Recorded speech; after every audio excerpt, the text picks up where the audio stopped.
So, and I hope Freaky Ty come back. You know, Freaky Ty can play all the positions on the line if he stay healthy. Freaky Ty, Tyrone. I don't trust them damn hips. You don't trust Tyrone? I don't trust the hips. I know Patrick Walker, he love him, but them hips, Patrick, man. me and Patrick go back and forth on that. Them hips, Patrick man. love Hips, you told Ty them hips. Hey, when he was working out with that helmet in that video, man, them hips seem like they're pretty decent now. I Yeah, know. but that truck ain't pushing back though. You know, he pulling the truck, man. I'm gonna do some videos. I'm gonna take my shirt off, put some baby oil on, and I'm gonna throw some towels. And I'm gonna be like, baby oil. I'm gonna get some baby oil. KOT. I'm real. Oh, he's so good. Might get some glistening on the beard, and I'm gonna put my hat on. Maybe find me a helmet, and they'll be like, "Man, Law out here, man. He ripped. I didn't know Law was swole, man. Yeah, you know." No.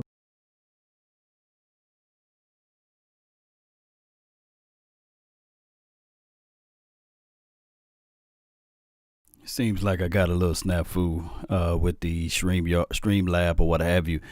Let me see if I can try another platform to stream this through. Really appreciate those who watching. It's one way or another. You guys know how this thing goes. Just little old Murphy Law, I believe.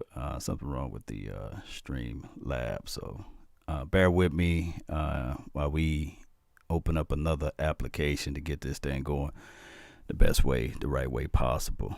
That's just how it goes sometimes, right? It could be Streamlabs altogether. Bear with me, Cowboy Nation. Thank everybody for tuning in, though. You know you can't stop a tank with no key. Still in this thing. Shout out to you, man. That's the craziest thing of it all is that I don't know why it keeps cutting off. Got great internet speed and everything. It's just one of those crazy snafus, I guess. So just bear with me while I upload this platform to another platform, and we can go from there. Yep, it's just how it goes, Cowboy Nation. It's always something. Let's see if we can let them play this out while I do this. Oh, come on, man. KMT said them hips don't lie. Them hips. Them hips don't lie. Who's Hey, number man, 99? hey, Antoine Woods. hey, we need all them guys. Is he Man. We 99? need all them guys, basically. But Hey. don't sleep on my man Tristan, man. I think Tristan gonna break through, man. He get his shit together. Yeah. You know, I think Tristan gonna Let's break hope. through. We seen all, him I black. mean, we need him. Dallas needs him too. I mean, We for need all people- the guys on the defense. here's the man. thing that here's my problem with Cowboys fans is like they want him to fail. Like just because That's he what was I'm saying. immature and Rob Marinelli drafted him, like they want to just throw him away. Don't throw him away. Want him to do good. No. He's not like don't have talent. He just mental. It's mental. Yeah. Yes, and he's a young cat. Like I said, you know, at this time, if like my man said earlier, if he really want it, Tristan can get it. If he really want it, man, to be that 3 technique, man, because the flashes that he showed. And Rob Marinelli, you know, I think his coaching style, you know, is washed up. You know what I mean? He going down and gonna fail with the Raiders, trying to get in everybody's shit down there. Think somebody's gonna go for that shit. That Rob Marinelli shit, man, that Tampa 2 shit, they're gonna fail, man. I don't think that shit is gonna work, man. He can barely walk on the goddamn side. Rob Marinelli got way too confident. Just give me orphans, That's man. what I'm saying. Too confident, man. Too confident, bro. No. We need to go get Gerald McCoy and not Terry Poe. Coach them up. Call up Snacks, man. We can call Snacks. He's still out there, right? All right, man. I'm gonna get some other big callers snacks. up in Big here, snacks dog. out there. Yeah. For sure, man. I'll get with y'all boys on the next time, man. Appreciate you, man. Cowboys Appreciate for you. life, man. Hey, So life. Cowboys, if the season go all along, man, I believe we might go. I'll give us 11-5. I'm gonna be honest with you. I like it. With the That's, pandemic. that's Not a where I'm bad at. record. Not a bad record. 11-5 and a divisional playoff round. But like I said, history repeats Nah, we itself. need The an Black NFC Chips on championship, Fox. big dog. Come on, man. We got to get Huh? farther than that. Yeah. We gotta get farther than that, big dog. That's fair. Man. Well, yeah, agree, you're right, Toby. though, man. But it's up to them guys, man. I don't know, bro. That's why they got 'em. Stuff for my boys, man. We'll see, though. Yeah, man. We'll We'll see. see. All right, man. All right, fella. Appreciate you. Be good. You too. All right. Yeah. They wild. They wild in the chat. I know. I'm reading the They same wild. Y'all wild. And I love y'all. Y'all thing. wild Toby, in the but let me chat, read man. Toby from Facebook because Toby is man. He might be the Facebook fan. Yeah, he's the guy. Toby. He's the guy on Facebook. He runs that shit.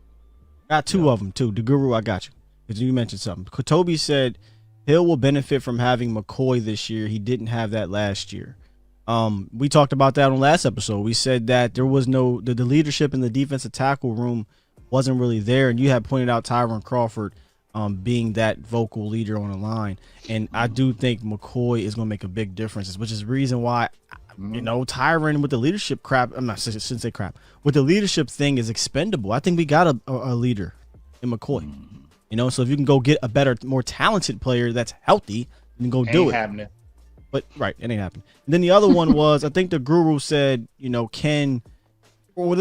one he says, what will it take for this defense to be dominant?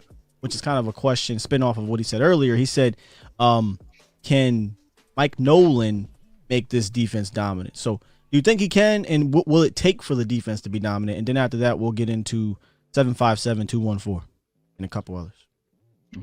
I don't know if this defense is going to be dominant. I think this defense will be very good. It could be very good, but I don't know if it's going to be a dominant type defense. That's the thing.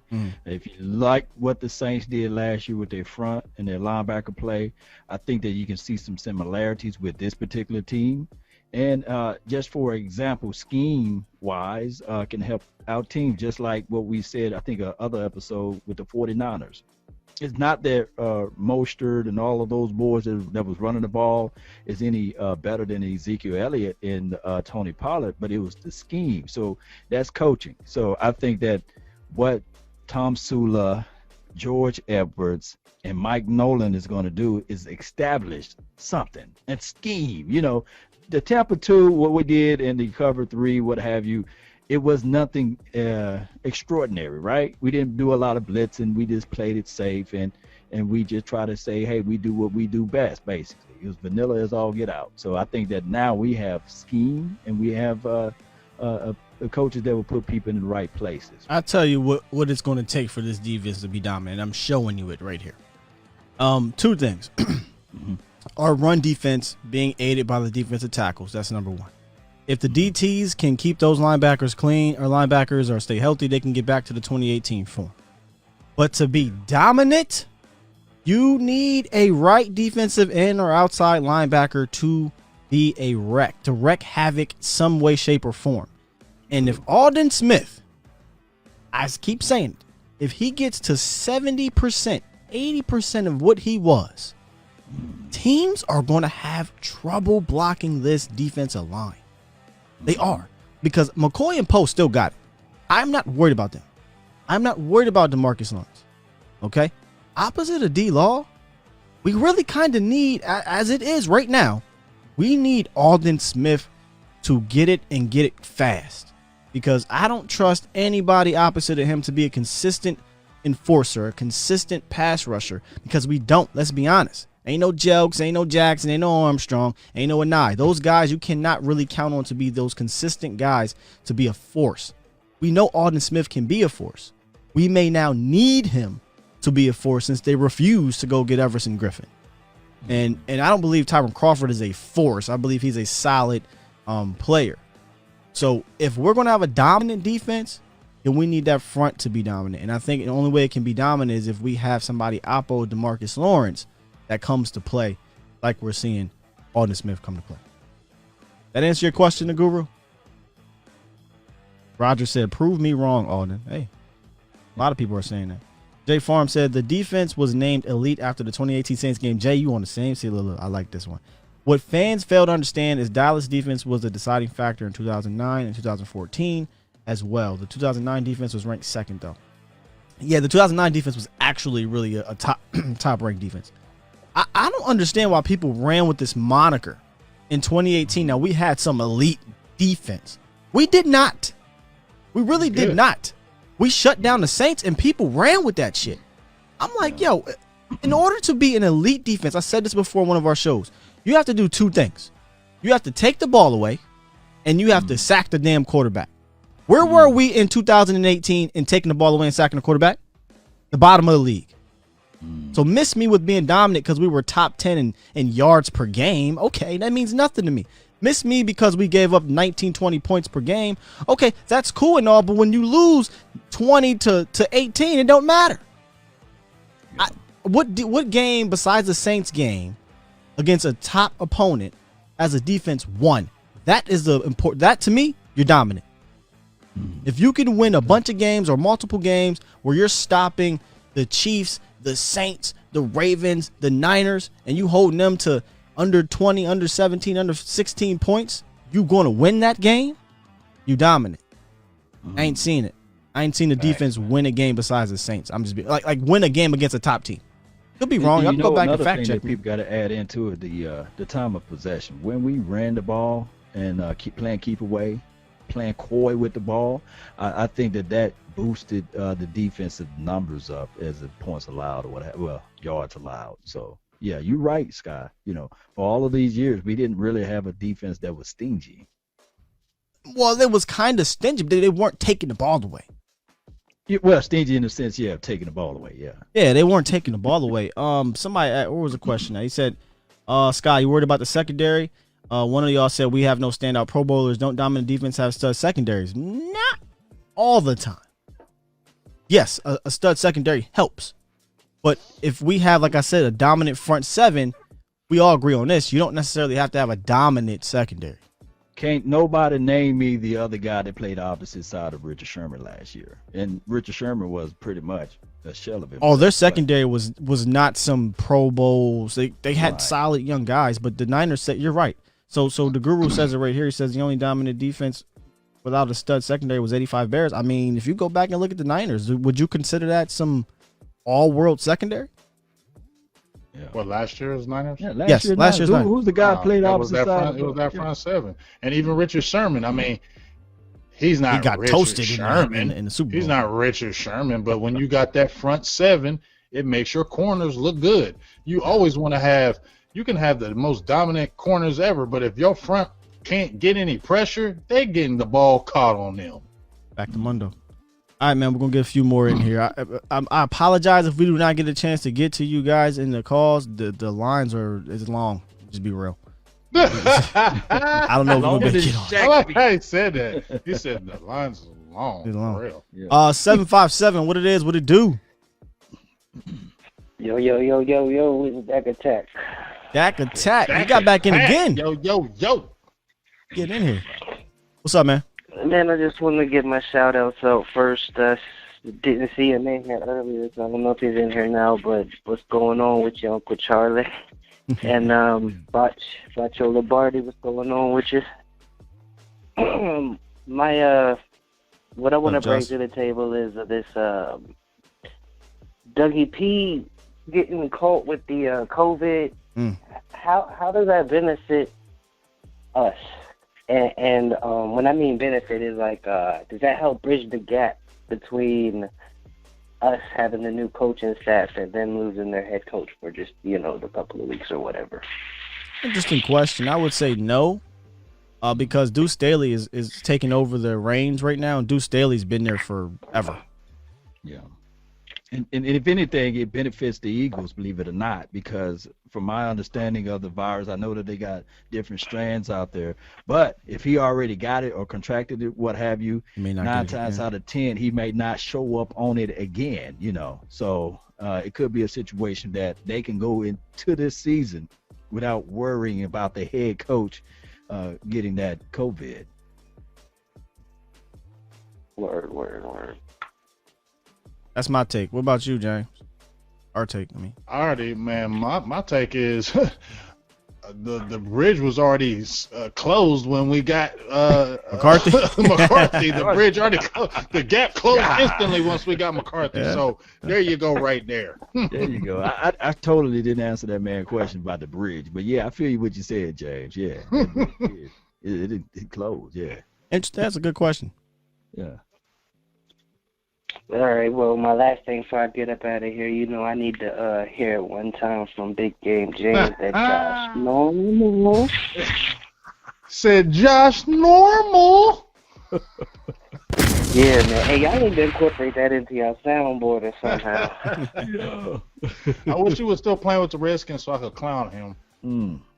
Yeah, where's Normal at now? Where is he? I'm out of here, man. Y'all be easy. Bills. Take it easy. He with the Bills? All right, brother. Okay. Yeah, he's with the Bills now. Oh wow. Josh Normal.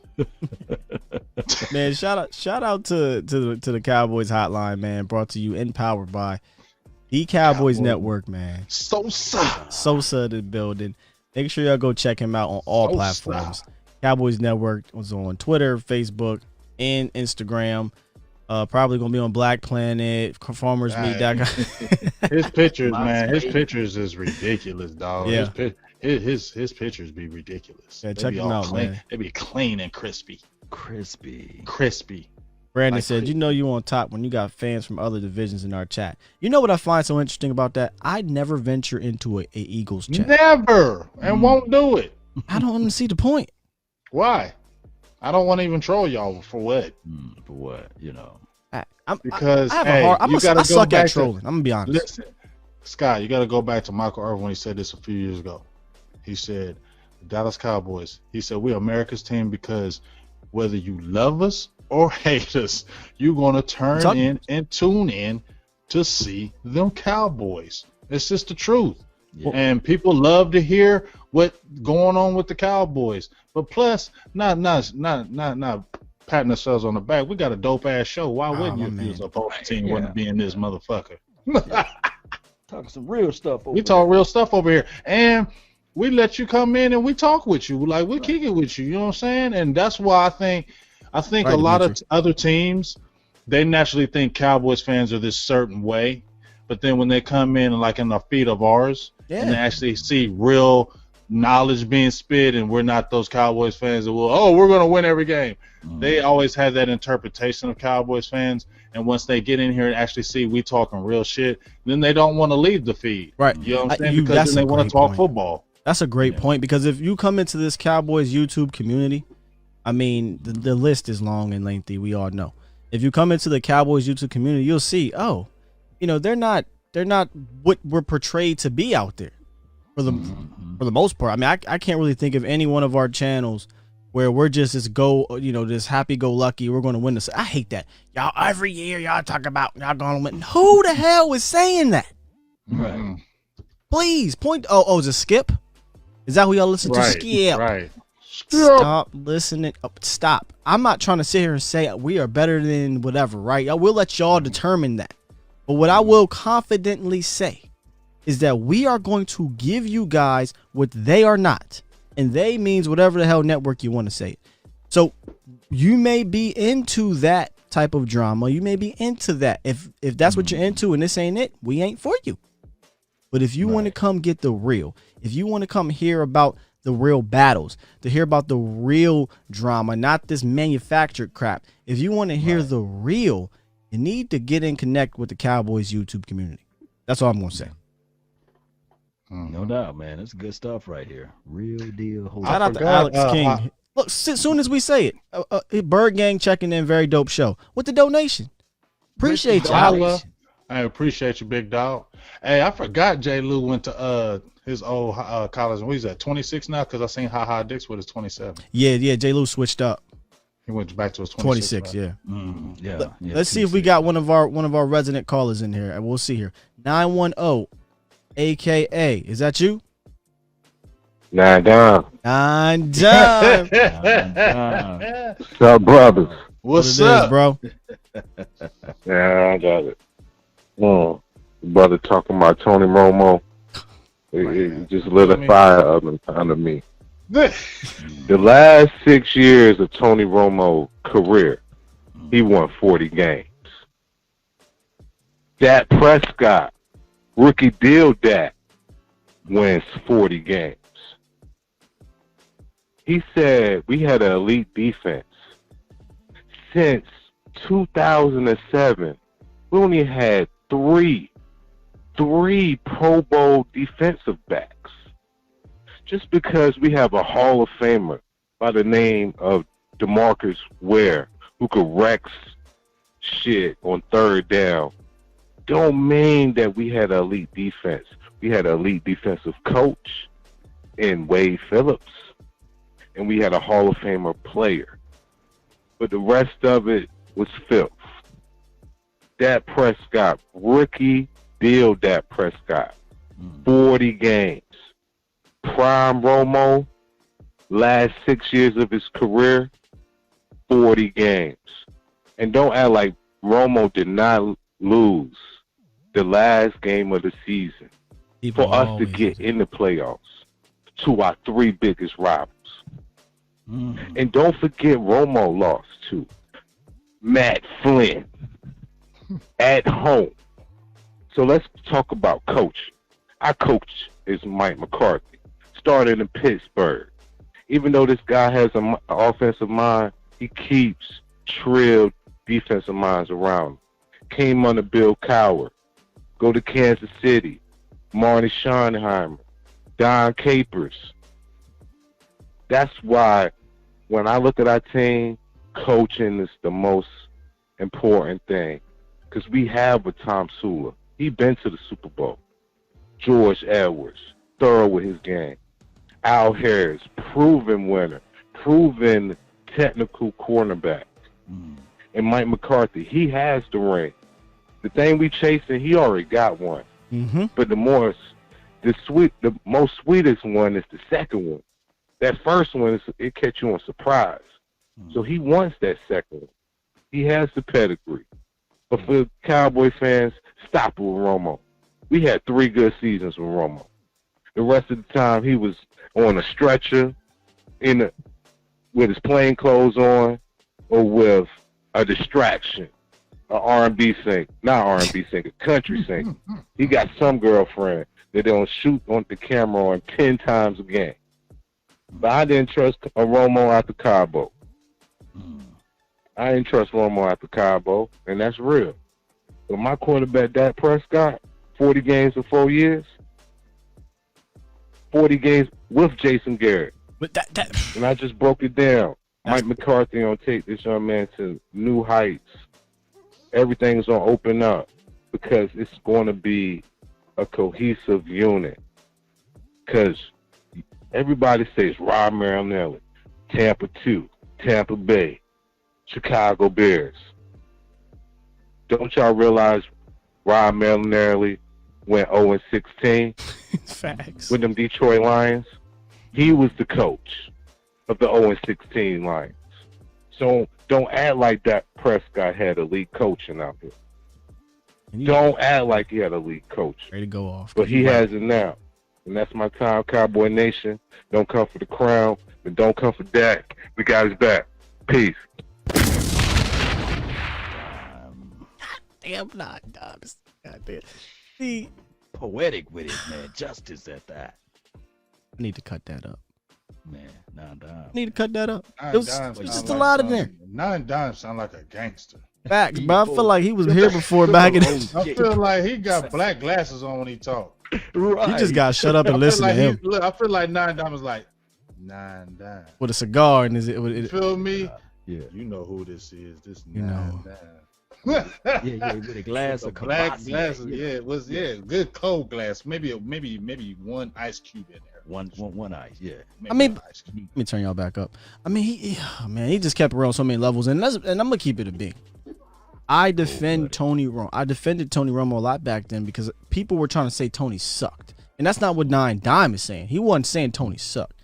He is just saying, listen, man. I'm acting like he was some savior. Thank you. Why are people all of a sudden, you know the saying, they respect you more when you're gone. They love you. They love you more when you're gone. We are seeing that tenfold. Romo, right? Because it's so funny how we forget all the Cowboys fans that are hating Dak that love Romo were the same people that was killing Romo when he threw an interception. I can't stand him. Now he gone to Dak here. Man, Romo used to save us all the time.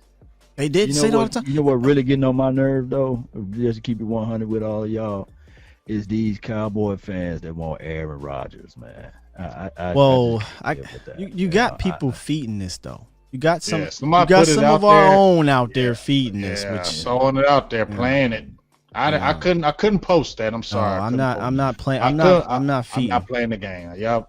I seen that. I said, nope, I'm not putting that on my Big Game James page because all them haters were like, yeah, yeah, we can do it. Get rid of 7 players and trade him. You can afford Rodgers, or better yet, take the whole season and get Trevor Lawrence. Oh God, I seen that too. I saw that today. I keep hearing that. Take the whole season and get Trevor Lawrence because he's a beast. Yeah, I don't. Here's the thing. Just use common sense. Aaron Rodgers and Mike McCarthy do not like each other. Right. Why the hell would he come back here and he just said, I don't like this mother sucker? He just said, I had the funnest year without him. And then he came at him. He was like, what did he say? He said something about, now I could be paraphrasing, y'all help me out in the chat, but he basically said, he ain't learned nothing under him. What he tried to say, he was like, the offense was just simple, blah, blah, blah. Like he was basically saying McCarthy was not smart and didn't know shit. That's what it was. He was like, this is a more sophisticated thing than I've ever been around here. Like he threw McCarthy under the bus a number of times. So why the hell would he come back? Yeah. Hey, and you act like he gonna be cheap. Right. You think you mad at Dak Prescott? You think for wanting 36, 37, $38 million? What make you think Aaron Rodgers gonna come in here and want 30? And it don't matter. He gonna be 30 and say I want bread. Yeah, it's not gonna matter because he's still that good in my opinion. But it is what it is. Real quick, 214. What it is? What it do? What's up with it, fellas? What's going on, man? It's your boy Jesse from that 214 from the motherland.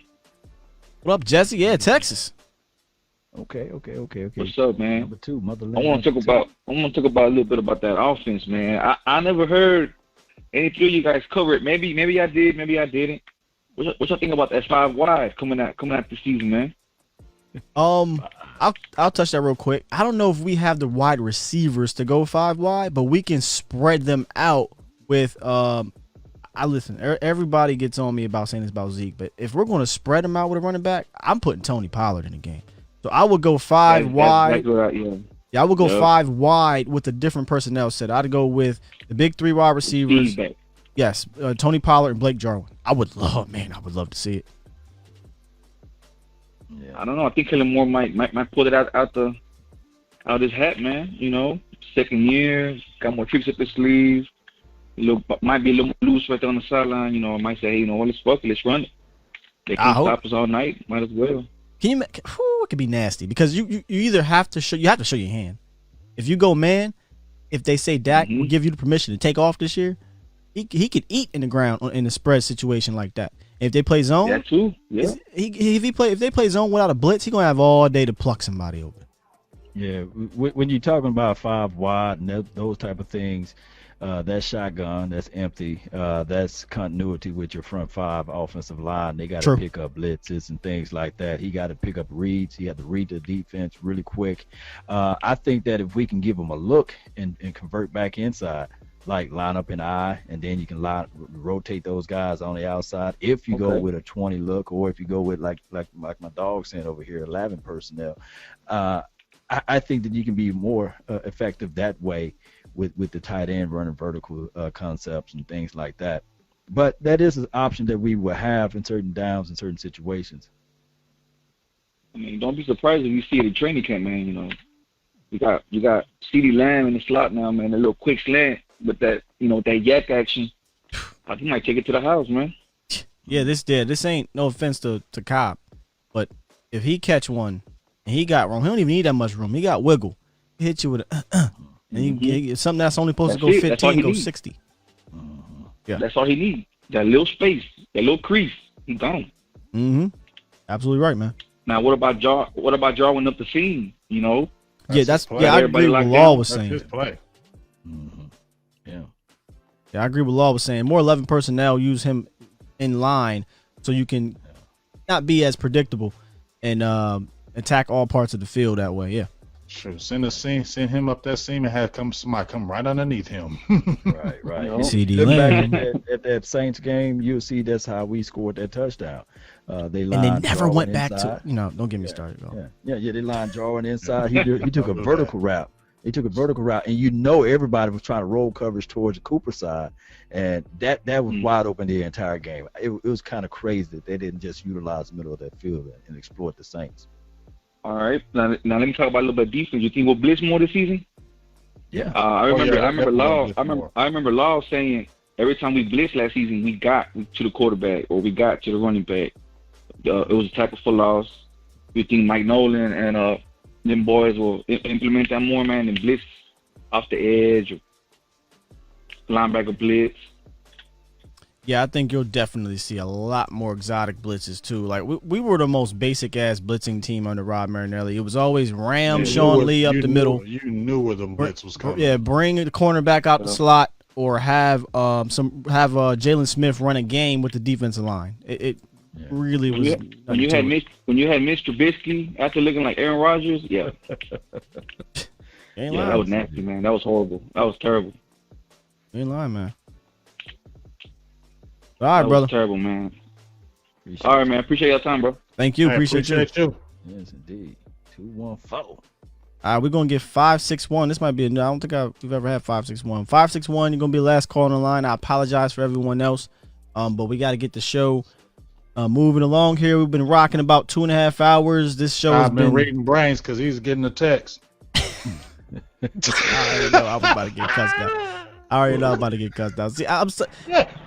Look, what's up? What's up? This guy's a smart motherfucker, boy. What's up, 561? Yo. Hello? Yo.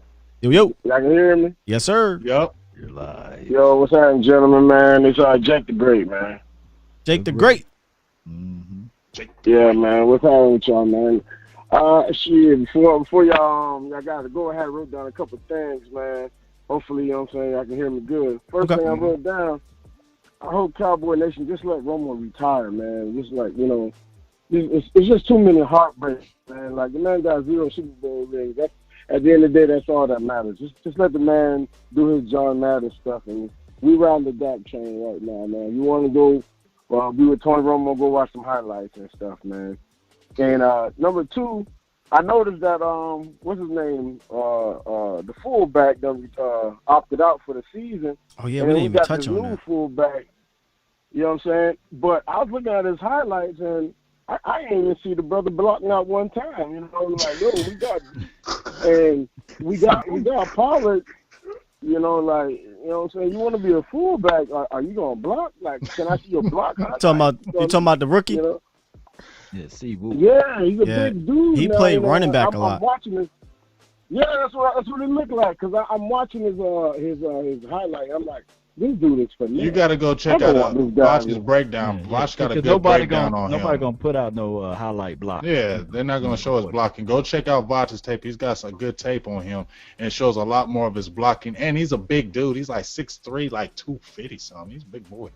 Yeah, he's a big dude. But when I see a big dude and you want to juke and stiff arm, like, yo, man, put your head down and, you know what I mean, you're a fullback, man. Run somebody over, you know. And other thing I wrote down, I like Sean Lee, but I'm all about moving forward, you know. Like, I don't want Sean Lee to play. I want Joe Thomas to play more, man, because I feel like when Joe Thomas plays, there's like more chance of interceptions or like strip fumbles. He just like, ever since he played in Green Bay, wherever there's action, Joe Thomas is around the action. Now, Sean Lee will make a solid tackle, but Joe Thomas gets turnovers. I feel like he should get more playing time over Sean Lee. Sean Lee should be like a backup to a backup's backup, or more like, you know, on the team. 3 times backup? Yeah, basically, he should be a coach.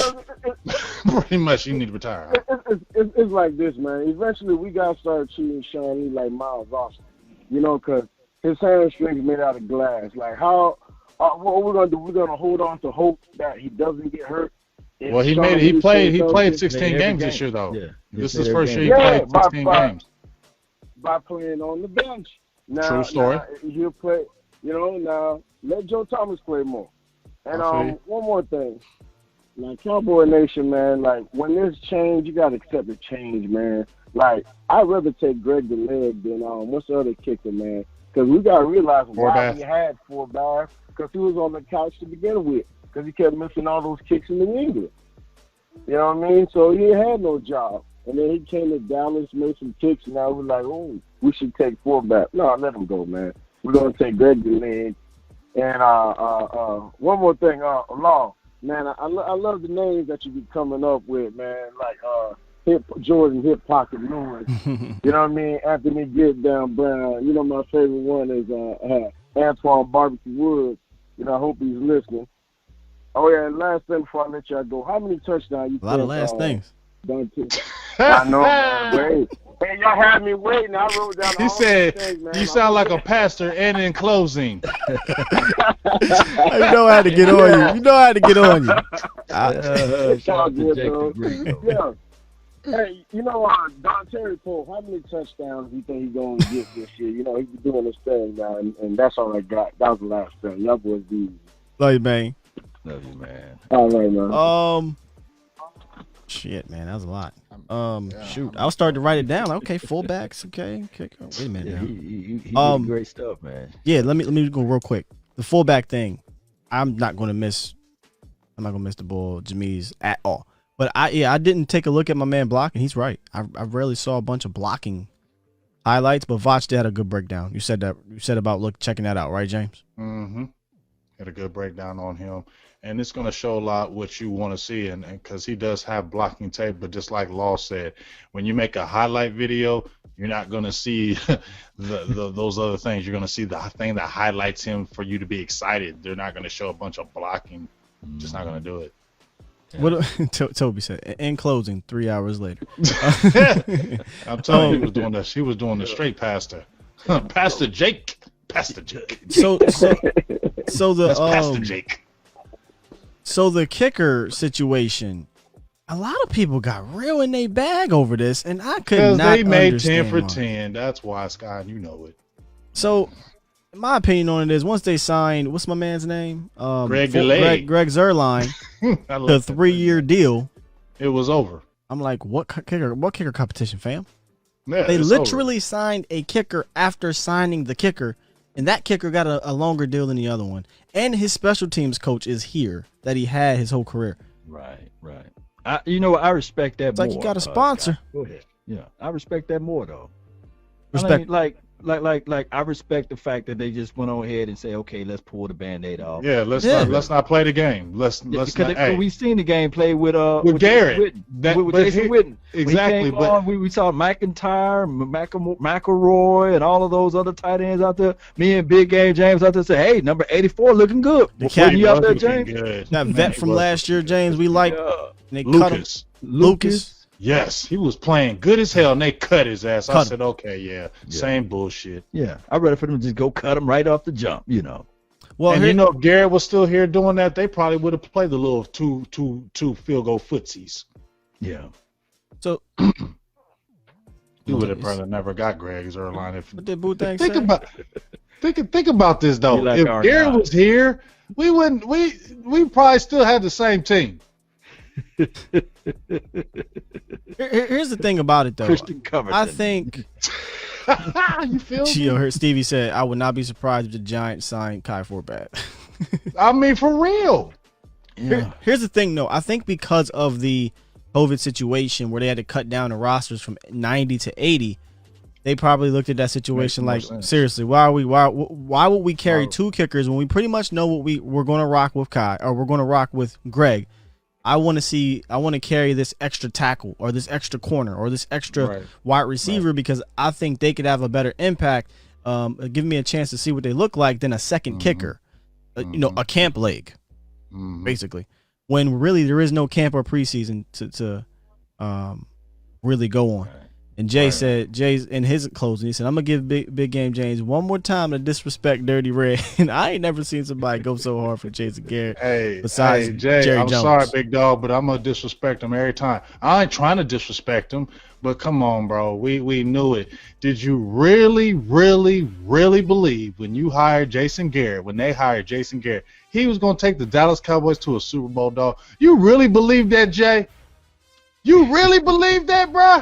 Play that I drop, love you, dog. Scott. You be bringing that Play fire that with Bernie your Mac stuff. drop. I Did ain't you scared of really you. believe that? I ain't scared Stop of you, it. That's Stop what Jay it. said to us, Hey, man. no, I got to do the Michael Jordan commercial. Stop it. Get some help.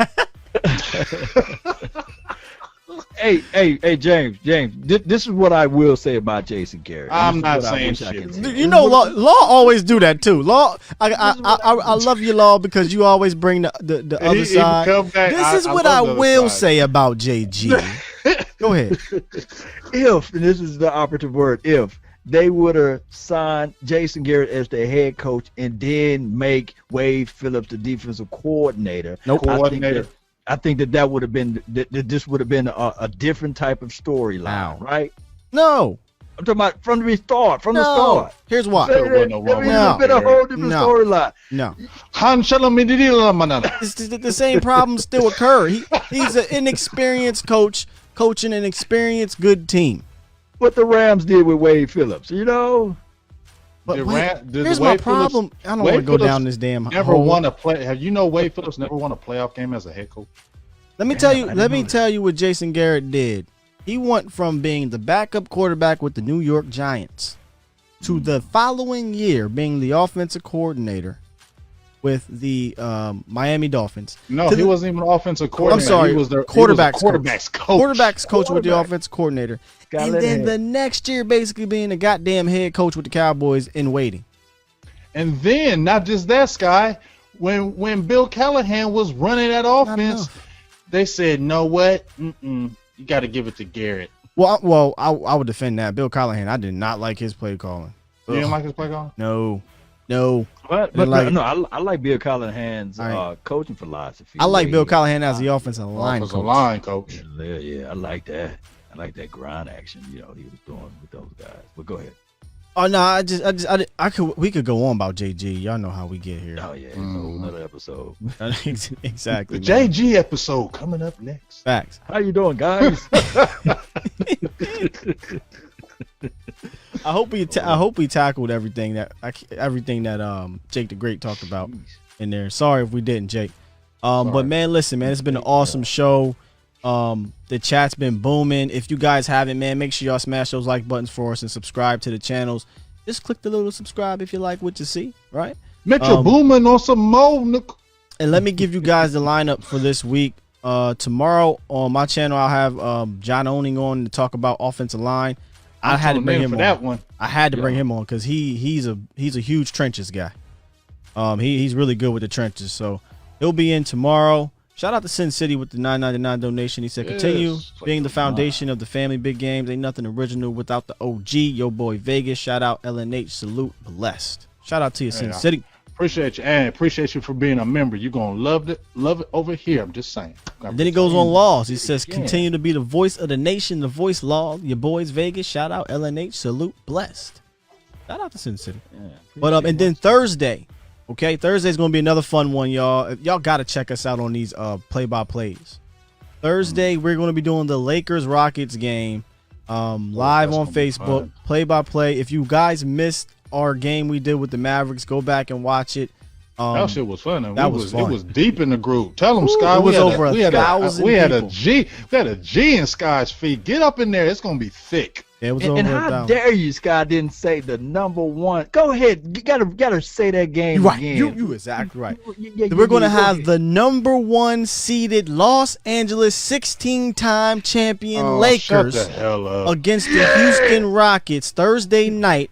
I believe 9 p.m. We'll be in here about 8:45. And listen, me and Law, we Lakers fans, so we going to be up in here. You know? Why gotta be like that? I gotta be like that. I'm sorry. I gotta be like that. LeBron James. I'm hating. We was rooting for you. We was rooting for your Mavs. I don't know. Law was kind of a little suspect. It was, but see, I said all you had to do was. I told you to put 51 in. Put 51 in. You know, big boy. Put him deep down inside. You know. Hey, shout out to. I'm glad y'all clinched, but I wish y'all would have clinched when we do it Thursday. That'd have been dope. Sin City made his rounds. Y'all peep that? Sin City made his rounds. He came over here to Sky's chat and dropped a donation. Shout out to you, Sin City. He said, continue to walk the clouds on the Cowboys haters in the sky. Man, he dropping some. Is you a poet? I fuss with Sin City. Sin City with the poetry. Cowboys. Yeah, man. Listen, y'all, I can't wait for Thursday. Yeah, but Thursday's going to be fun, man. I'm telling y'all in the feed, y'all like any kind of basketball, because we're going to do this, you know what I'm saying? We going to do this. So we're going to jump in there because it's going to be fun. That's going to be a good feed. Absolutely, man. Because what happens in those basketball feeds is we get a lot of fans from those teams or from other basketball fans that aren't normally in our football feeds. And they get to going, man. They get to going. Man. It's fun. Yeah, it was fun just looking at them comments. Right. And they were sitting in there rapping. 1 minute it was like 200, next minute it was 500. Yeah, snap. It went up to 1,000. Guru said another enjoyable show, fellas. Thank you, man. Thank y'all for being here. Man, listen, our shows, they're just always a great time. I hope we're informative to you guys. I hope you enjoy what you hear as well, because it's not just all about entertaining, but I feel like we just natural and you guys enjoy it. But I have fun with my guys, so I hope y'all enjoy yourselves too. But like I said in the show, man, like I said in the show, it's about bringing the real too, man. About bringing the real. That's what we do. That's all it's about, for real. Yeah, that's what we do. The rest of that is icing on the cake. But if y'all enjoyed it, drop them fire emojis one time for a brother. Drop them fire emojis one time. Sub to all three of the channels, like Sky said. Make sure you sub to all three of the channels. Continue to bring up the channels, and also, once again, continue to donate and make these things great over here. Because as long as you continue to donate, it gives us our free voice. It gives us the freedom to be able to bring you this and not be syndicated. Well, I mean, we want to, but you know what I mean. Not be shut down by the powers that be, because guess what? We can't talk anymore because they're controlling us. We control our own kind of way, and we're allowed to do that because of you guys. So we want y'all to continue to make that possible. I'm telling you, Law and James, it's so funny because our guy Sosa, his name is the Cowboys Network, and before we even met Sosa, we talked about how we wanted to build a network for the season. And I promise you, I spend every day talking to these guys, thinking about ideas. We are going to deliver you guys a network come the season where you can log on to our channels, log on to the Cowboys community, and there's going to be something for you every day from all of our channels, from different, not just saying every day from each one of us every single day, but something will be there for you to hit, to log on, enjoy, and give you the real, and give you some information they ain't talking about on Skip. They ain't talking about. They're not talking about half the shit we bring in. Come on, man. With that said, if I don't press this button, you know what it is. We ain't going nowhere. Lebanon, baby. Pray for 'em. Appreciate you guys, man. Tomorrow night, State of the Union offensive line. Thursday night, the 16-time champion Los Angeles Lakers. Late night hype calling the game. James is mad. Rock with us, nation. Come on. Love y'all, man. Peace. No doubt, man. What a great episode, man. Really appreciate everybody for tuning in. Shout out to Chad. Shout out to Derek, James, and Daryl. Really appreciate you, Biggs. Freddie. Thank everybody for tuning in to the nation. This is a marathon, so we will continue. We will do another episode on the other podcast. Let's go.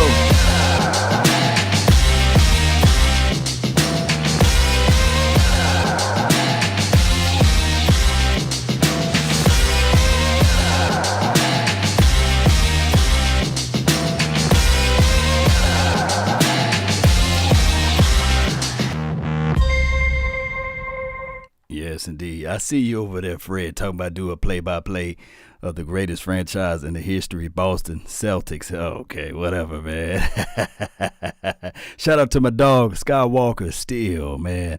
Hey, check out his page, follow his content. Amazing Download stuff. the free Anchor app or go to anchor.fm to get it started. Let me explain. The Anchor app is the easiest way to make a podcast. There are creation tools to allow you to record and edit your podcast right from your phone. Anchor would also distribute your podcast, and you can be heard all around the world via Apple Podcasts and beyond. You can make money from your podcast with no minimum listenership. It's everything you will need to make a fantastic podcast all in one place. So download the free Anchor app or go to anchor.fm.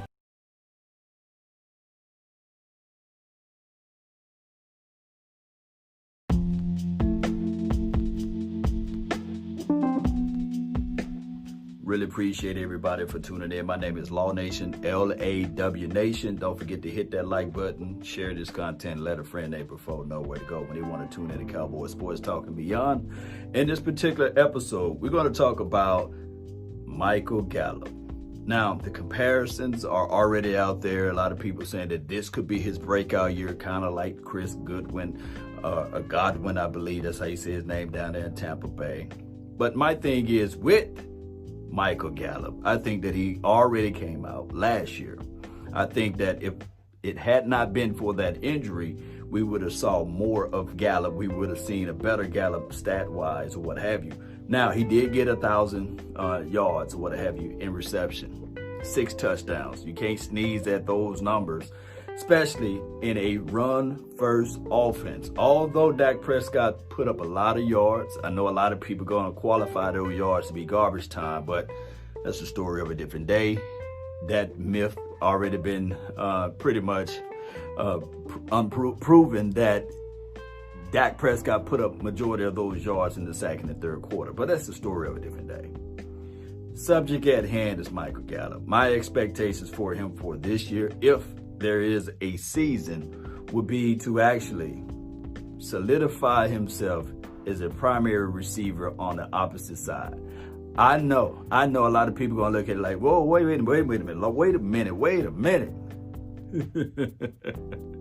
Don't they already got a primary receiver in Amari Cooper?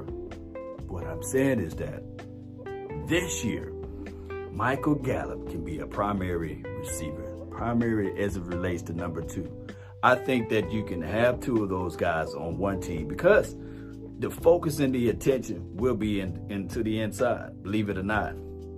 This young kid, number 88, Sedarian C.D. Lamb, I think that he brings a lot to the table, and it's going to require somebody to take notice of that, because you really don't want the slot corner to be on him all day, because he may have other responsibility, because they do like to slide Amari Cooper back inside. And at that dominant position, the X position is what Michael Gallup plays. I think that he's going to garner a lot of attention. Now, I do know that they will roll coverage according to all of the tapes that's out there on teams on how they play Amari Cooper. Of course, they're going to roll coverage his way. They'll be foolish and unwise not to, right? So when we look at those type of things, when we think about it, Cowboy Nation, can this team have 2 primary receivers? Yes. Or 2 number 1s? Yes. Now, just to preface my statement, because I do know a lot of people will say, nah, Law, he's not a primary receiver. He's not a dominant receiver. Well, for this team, not for any other team, because I think that if he was on another team, they will make him a number 1 receiver. They would literally make him a number 1 receiver, just like Juju over there in Steelers. And trust me, he's not having the best of the best stats when AB was going. But you guys get what I'm saying, right? Just like with any other receiver that's putting up good numbers, that's garnering a lot of attention. He can't help who gonna guard him, right? He can only play and line up within the confines of the system. And especially looking at what we did last year, I'm talking about we as the Dallas Cowboys, it still was a run-first team. It's just that now efficient levels should improve. Quarterback play will improve. On top of that, the experience factor for Kellen Moore is better now. Regardless of how you guys look at it, regardless of how you guys feel, that is better now. And when you think about it, Cowboy Nation, think about this. Ezekiel Elliott and Tony Pollard in this system, although it still may be a Kellen Moore system, but the philosophy is still going to be intact with Mike McCarthy. I think that you do not go out there and hire a coach and say, well, we just want you to sit on the sidelines. No, we want to bring you in for your experience. We want to bring you in for your knowledge. We want to bring you in for coaching to elevate certain players. And we want your insights. And on top of that, from the outside looking in, you can actually tell us what went wrong last year. Why we didn't score in the red zone. Why we didn't score in the money zone, gold zone, green zone, however zone you want to call it. So, what I'm trying to say is, Cowboy Nation, that this team will be better. It's just that we got to have a season. We do. They opt out for the year or what have you. They push that back. So hopefully we can go over everything. Those that want to play, they can figure it out and play. And I know the best way to look at it is like the baseball or what they're doing. People are catching the virus left and right there, and it's less of a contact sport. So we will find out, hopefully, and I mean just that, the NFL can figure out a way. Now, I'm with the belief that they should have created mini bubbles, if that make any sense. Whereas they could have split this thing in half, just like the NBA. They got one bubble because you don't have that many people on the team. But that situation is working for them, right? I have yet to see anybody or hear any news of anybody catching the virus. I think the NFL should have looked at that model and said, you know what, we will split it into 2 bubbles. And we'll rearrange the schedules and play only within the conference, what have you. No outside of conference games. And they could have did it that way, if that make any sense. They could have, they could have had 2 bubbles. AFC bubble and the NFC bubble. Could have worked. Or you could have broke that down into 4 bubbles, basically. We talking about bubbles, baby. They could have broke it down into 4 bubbles, basically. 2 bubbles on the NFC East, NFC side, and 2 bubbles on the AFC side. And then when those 2 bubbles burst, what have you, they play each other. And then when those 2 bubbles burst, they play each other in the playoffs or the Super Bowl, whatever it may be. Let's bubble this thing out, baby. But I want to talk about this right here as well. I've seen a lot of people. I posted a pretty much a caption of Trayvon Diggs and as well as Reggie Robinson. And believe it or not, I seen some kickback from some of the fans, and I got to talk to you guys. I know that a lot of people will miss Byron Get Down Jones.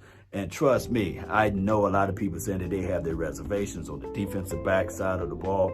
And I was listening to 105.3 The Fan, and the guy in the morning time was like, hey, there's no way possible that this particular defensive back would be better than what they were last year. And all I can say is that cornerback play is always about this right here. If your front 4 can play well, then your cornerback can play well. And on top of that, if you can add in the confidence level, if Diggs come out with high, extreme confidence, and he can translate what he did out there in college land over to the pros, then there shouldn't be nothing to worry about. Yes, Byron Jones is a great cornerback, shut down at best. A lot of teams didn't approach him, didn't attack him in certain situations, but we can say his flaws. He's not the best tackler in the world, and on top of that, out in space, when it's not physical up close on the line, he don't have the best angles, And trust me, I love Byron Jones. But some of the bigger plays, if you go back and watch in the playoff and beyond, some of the bigger plays happen on Byron Jones' watch. Think about this last year, and I'm not cherry picking. I don't want people to think that, man, you only talk bad on him because he's gone. No. If you look back at the New England Patriots game, how he became so lax. He became so lax, and he played off his man. And I think it was the rookie, N'Keal Harry. I mean, he used and abused the brother, And if you go all the way back to the 2016, it was his responsibility to cover Cooks on that play that Aaron Rodgers threw the ball to. Gave him a free release. I mean, it was him. And on the game that although we won against the Seattle Seahawks, right? Even in that game, go back and watch the last 2 to 3 minutes of that game. It was him that gave up those multiple big plays that allowed good old Russell Wilson to march down there to score the touchdown. So it's not like it's a situation whereas Byron Jones is this shut down, locked down corner like a Deion Sanders, It's not like he's one of those guys. And it's not like a lot of teams approach his side of the field. But I can say in pivotal moments, in key situations, he disappeared. It's just the reality of it. I like him. I like his skill set. But let's not lie to kick it, Cowboy Nation. We've seen better corners. Now, with these new cornerbacks, you might see a situation at hand where we're going to give up more yards. That's just the reality of it. Experience counts a lot, or is a lot in this particular game. Experience is. But if they can get their player legs up under them, maybe week 4, week 5, and beyond, those plays inch by inch will become better. And if this front four can play a whole lot better, and if the safety, the safety, the last line of defense, I'm gonna say this before I roll, the safety, the last line of defense, if Clinton Dix play his role right, and if these corners, if they, it's dependent on the scheme, if they play aggressive, and if they miss out on their jams, they miss out on their mark, and if the quarterback is hurrying up, going through his progressions and throwing his ball a little bit quicker, the safety can make a jump on the ball, and the safety play can help ease a lot of this stuff as it relates to the defensive back. And you still got Chido Awuzie, believe it or not. It's just that you can pretty much count on your hand how many times Chido been burnt. I'm talking about literally burnt. You can count on your hands, right? It's not a lot of plays. He's almost pretty much always there. But in the same voice or the same breath as I'm talking about this, the safety need to be on that side of the field rolling and jumping out on those balls as well. Case in point, that Jets game, the time that when Chido Awuzie got aggressive and the Anderson, I think his name is Roby Anderson, lit him up like a Roman candle, just burnt right by him. But if the safety took a better angle, that's pick 6 or that's pick the other way. The ball was in the air for a long time. The safety just couldn't flip his hips to get there fast enough. And that just goes hand in hand. Better safety play, less likely your cornerback look like he's trash out there. So those are two situations. Better front four, better safety play. You get a better production from your defensive backs. That's just how it goes, baby.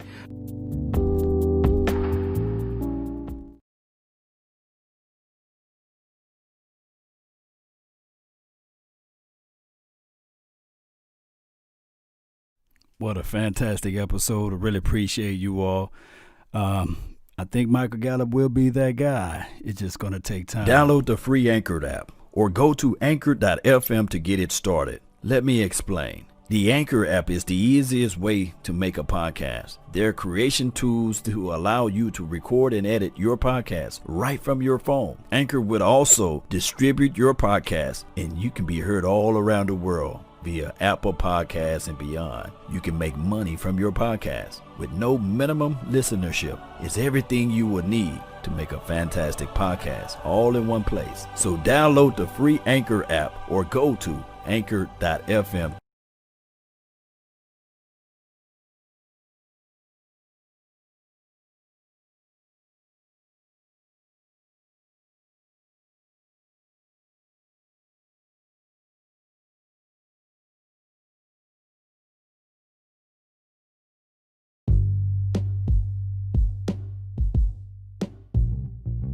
All right, really appreciate everybody for tuning in. My name is Law Nation, LAW Nation. Hit that subscribe button, like, follow this channel if you want more football content and beyond.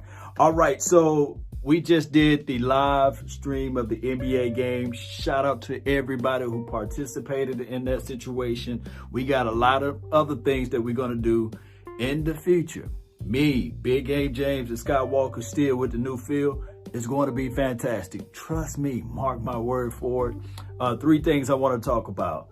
Of course, off the jump, I know Doug Peterson got the COVID situation. He may be out for like a week or a week and a half or 2 weeks, whatever it may be. We hope that his health and his strength can come back. We hope that he does not spread the virus to any of his loved ones. And trust me, I'm always with the mindset of I want everybody at their best, right? And hopefully this does not set back any of the NFL teams as relates to the Eagles and beyond, right? So that's just how protocol is. And trust me, we want him to be healthy. With that being said, I think that he was asymptomatic or something like that. Wasn't showing any signs of high fever and beyond. So he should bounce back. Remember, the virus is not a death sentence. let me repeat, it's not a death sentence. I don't want people to think that just because you get it, you're going to die. No, there are other alternative things that they are trying to figure out so that this thing can be, I guess, eradicated or what have you. And not to be sensitive to those who caught it, those who witnessed loved ones to pass away from it, not to talk about those things, not to be, I guess, insensitive to those things. So I just want everybody to be healthy and be wise. Still wear your mask, wear your goggles. They want you to wear goggles now, right? Wear your goggles, wear your mask, do all what you can do to stay healthy in 2020. Next thing I want to talk about, speaking of coaches, Mike McCarthy, he had his pretty much opening interview to the public or to the media. They were able to tune in and listen to what he said. And one thing that I took away from the short snippet that I was able to hear and see, he said everything will be about winning. Let me repeat, everything we do will be about winning. Everything will be about winning. Now, I want people to go and try to find clips from the last 13 years that this particular last year's staff and beyond said that, that is new to me. Everything is about winning. And I do know that people are going to say, well, wait a minute, Law, wait a minute. That is what all coaches say.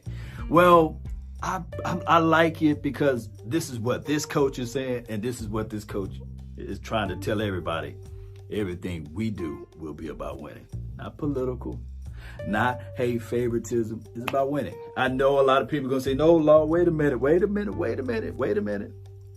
They just got rid of Brett Mahar, right? And they got rid of the other guy. I forgot, not Brett Mahar, the Kyle Forbath. I'm sorry. Kyle Forbath. They got rid of Kyle Forbath. He was perfect, 10 for 10, what have you.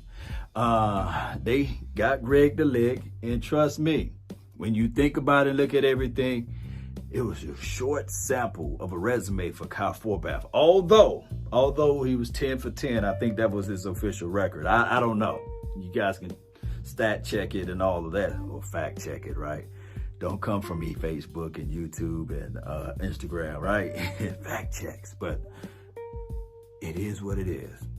You only can have a limited amount of players on the roster. So I'm thinking that the way they roll that thing out was like, hey, I don't want our mindset to be like we got to win it by the legs of the kicker, right? I want our mindset to be like when we get into the money zone, red zone, green zone, it's about scoring a touchdown. It's nothing to do with kicking the field goal, right? I think that last year, and when we had Dan Bailey, for crying out loud, I think teams that we were coaching under, well, Jason Garrett's staff, they got comfortable with saying, okay, it's automatic that we get 3, right? Want our mindset to be like when we get on our side of the field, it's time to score, baby. It's time to punch that thing in. That's how I'm looking at it. That's how they're probably looking at it. So, with that being said, the other thing, players opting out. Will that be a situation?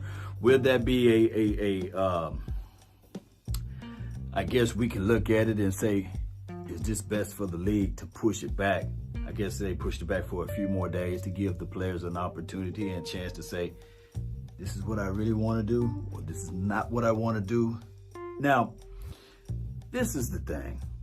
I don't like any of the players being painted into the corner. We know that this situation, whereas you got to protect your family, you got to protect your loved ones, you got to protect your health. When you're healthy, you're wealthy, and that just goes hand in hand with everything, right?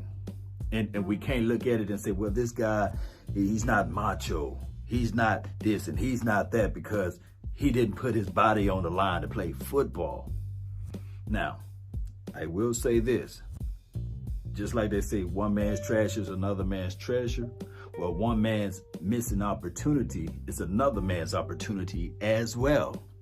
Meaning that Jameis Olawale, he looked at it and said, hey, family to me, or my personal health to me, is everything. Just like other players around the league, is everything. I can't get my health back. I can figure out other ways to make money. So I'm going to opt out. Now, That brings in chances and opportunity for Say-Woo or Si-Woo. Y'all help me out. He's going to be wearing number 45, the fullback. Well, it looked like a linebacker, but the fullback for the Dallas Cowboys. Undrafted, rookie, what have you. Catches the ball out of the field, got good feet. The brother got good feet, and he got some quicknesses about himself. On his Instagram, whole different story. Total different chapter. You know, he's looking at it like, hey, this opportunity right now is too sweet for me to give it up.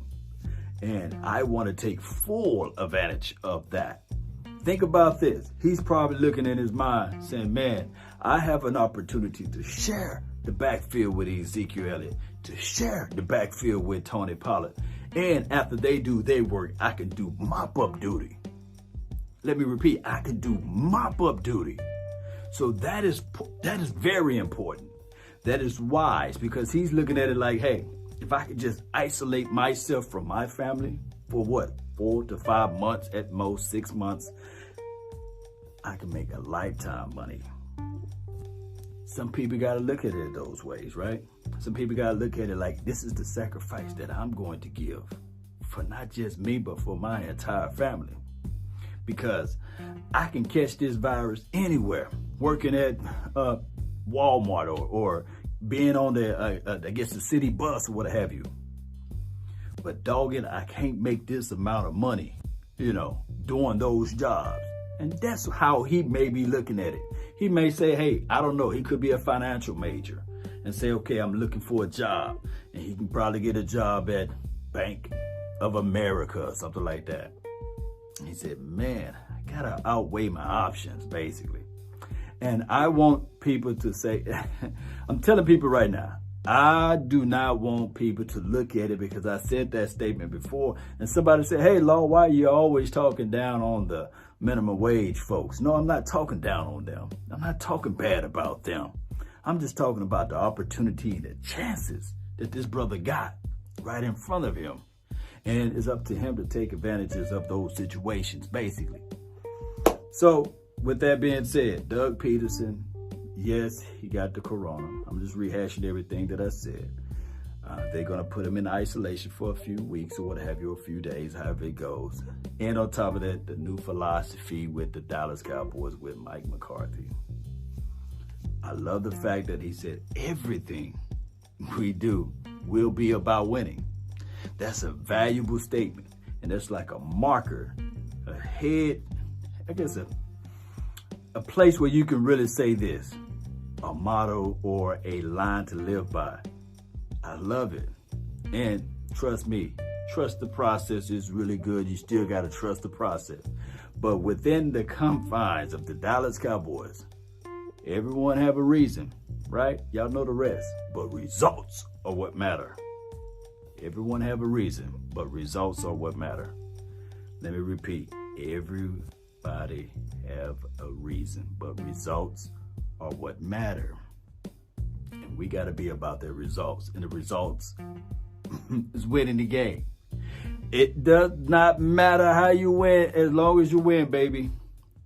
And on top of that, take advantages of your opportunity on both sides of the coin, whether it be being there for your family or trying to earn those remunerations by playing on that football field. That's been my time. I really thank you all for yours. Don't forget to hit that like button, share this content, tell a friend, neighbor, foe where to go when they want to tune in to Cowboy Sports Talk and beyond. And shout out to those who support this channel. Shout out to those who sat down 3 hours when we did the play-by-play with me, Big Gabe James, and Skywalker, man. It was great. We did the game.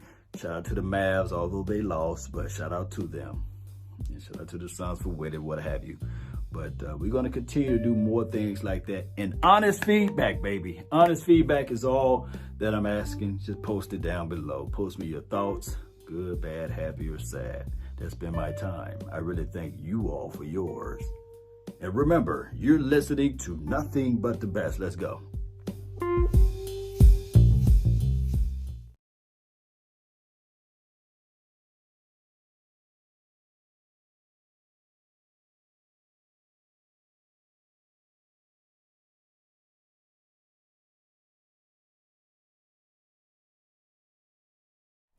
Brilliant episode. Download the Really free appreciate Anchor it, app or go to anchor.fm to get it started. Let me explain. The Anchor app is the easiest way to make a podcast. There are creation tools to allow you to record and edit your podcast right from your phone. Anchor would also distribute your podcast, and you can be heard all around the world via Apple Podcasts and beyond. You can make money from your podcast with no minimum listenership. It's everything you will need to make a fantastic podcast all in one place. So download the free Anchor app or go to anchor.fm.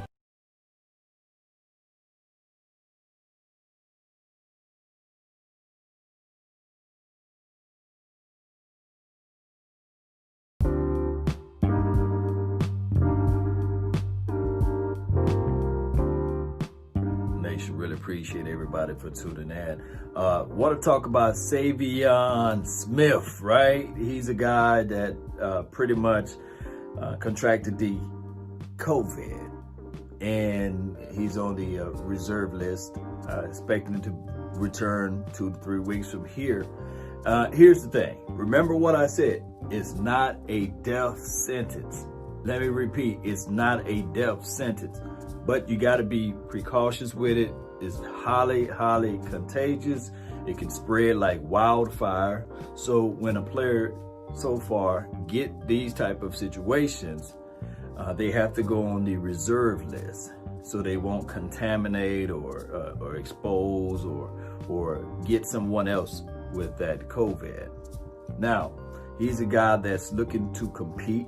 He's a guy that we wanted to have on the special teams, and I think that we have a void as it relates to multiple defensive back because we need that, especially on special teams, right? No one can count anybody out, but he was looking at this particular chance and opportunity to fight for maybe the slot corner position or maybe position flex. You can put him at safety. Nick Saban, when he played in Alabama, shout out to Alabama, Roll Tide, right? Nick Saban pretty much put the guy, and he trusted the guy at cornerback.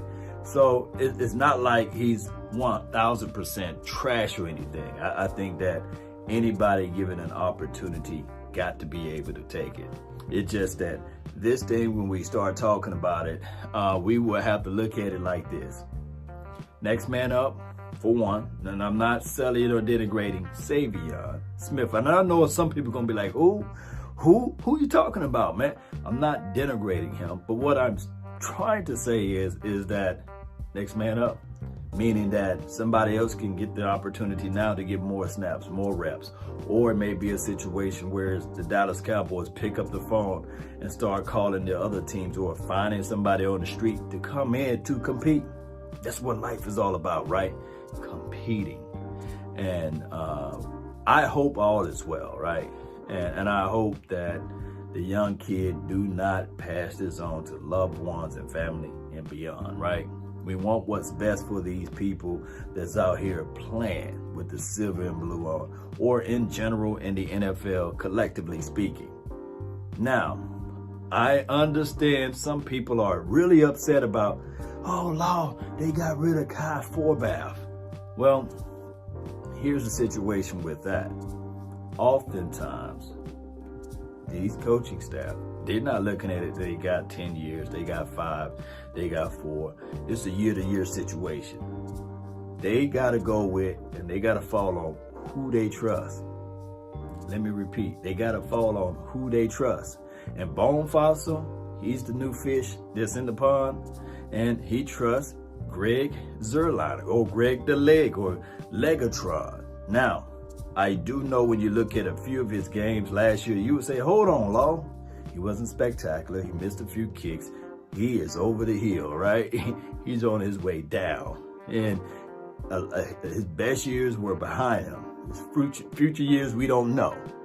All I can say is that let Fossil do Fossil things. Maybe he didn't want to go back and forth with the PR, or maybe he didn't want to just basically political football.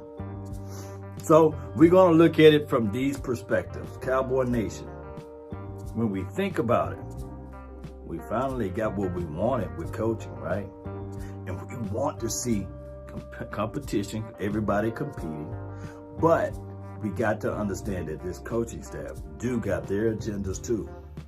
Maybe they want to change, moving on from Greg the leg or what have you. Maybe the defense. Maybe they want to go with a certain angle. Maybe they're looking at everybody saying, hey, we really want to roll out this 3-4. And for those who said that they really don't want to do the 4-3, here's the door. It could be that too. It's so many things goes on. This is a short season. I don't know whether or not it's going to be a full 16 weeks because literally all it takes is for a big name to come down with this crazy virus. And then they start hesitating, and then they start looking around and saying, hey, competition won't be there. You wouldn't have beat me, or you wouldn't have accomplished the defeat or what have you if such and such play. You know how this thing goes. It spread like wildfire. And on top of that, when you got money involved, remember this, they opened up the gambling situation with football. They allow a gamble to happen, right? They allow that to occur. I'm quite sure down there in Vegas land, they sitting there saying which player is going to be next with the COVID. It's crazy. I know it sounds ludicrous, but people fail to realize we are in a capitalistic society. And as long as there's money to be made, there's somebody that's going to try to make it. That's the reality of it. People bet, people gamble, people make crazy decisions, and they don't care because that mighty dollar will make you holler and it'll make you do something strange for some change. Let me know if I'm lying. So we got to add that into the fact. We got to add that into the puzzle too, of which something can happen. We got, 2 more days? I think the NFL allowed up to August the 3rd before players can opt in or opt out or what have you. So it's right around the corner. We will find out who really looking at this situation and saying, you know what? I got to go against Savion Smith. I went against him last week. I don't know whether or not any droplets got on me. Not saying that they had official training and they went one-on-ones with each other, but maybe they met up with each other off camera. Who knows? People try to get this work action in all the time. So we will find out. August the 3rd is another deadline. So we will figure out whether or not this news that was kind of like out there to the public will that sway a certain player. Because I'm guaranteeing you this right now. We may be looking at it like, hey, these guys are macho. And I ain't talking about Randy Savage. But these guys are macho. But they may have to go home and the pillow talking begins. The wife may be saying, hey, I'm expecting. Or the wife may be saying, hey, you heard what happened to one of your players or one of your teammates. Are you sure you want to go through this before this deadline of the opt-in, opt-out of August the 3rd? Do you really want to risk it? Don't you got to keep Auntie Shirley? Don't you got to keep little JoJo, Pookie and Ray Ray? Everybody's family situation is different. Let me repeat, everybody's family situation is different. So it's like an old wait and see situation. But the good thing is I think that the majority of these players looking at it like, hey, this is a prime opportunity for me to make some money, make my name. Because I guarantee you, deep down in somebody's heart, that know for sure that they're not better than Savion, know for sure that they're not better than Maurice Kennedy. They look at that roster depth chart list and they sitting there saying, oh, I got an opportunity to showcase what I can do. I know it may be far-fetched, but all it takes is one play for you to make your name out there. One pick six, one crazy fumble that you can hit somebody and let that ball bounce, and then you all over ESPN. And remember this, a lot of times, just because you started off with this team, you may end with another team. So for those that's on the bottom of the list, this is prime opportunity. So I'm thinking that a lot of people are looking at it like, it's sad that that's going on, but but the opportunity is so vast, so great for me not to fold. And that's just how it goes. That's exactly how it goes. I want to know your thoughts, Cowboy Nation. And for those who watch it that's beyond what I can think of, I'm on so many networks. So I want to know you guys' thoughts. Will there be other teams? Will there be other players? Will there be coaches? Will there be administrations as it relates to the staffing? Will there be owners, what have you, that come down with this coronavirus? Will they also step away, or will they have to be forced to leave and things like that? Or should they shut down this entire NFL, right? And just regroup, start everything fresh next year.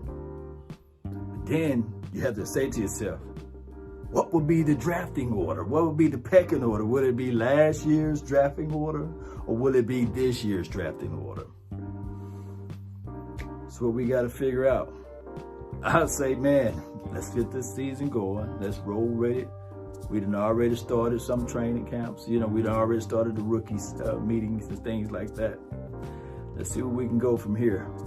That's been my time. I really thank you all for yours. And remember, you're listening to nothing but the best. Let's go. Out. Peace.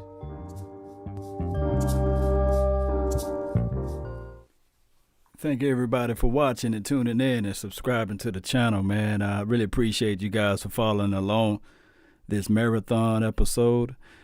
Hey, as we go further down the line here, everybody knows that football is a fickle process, but hopefully, and I mean just download the free Anchor app or go to anchor.fm to get it started. Let me explain. The Anchor app is the easiest way to make a podcast. There are creation tools to allow you to record and edit your podcast right from your phone. Anchor would also distribute your podcast, and you can be heard all around the world via Apple Podcasts and beyond. You can make money from your podcast with no minimum listenership. It's everything you would need to make a fantastic podcast all in one place. So download the free Anchor app or go to anchor.fm.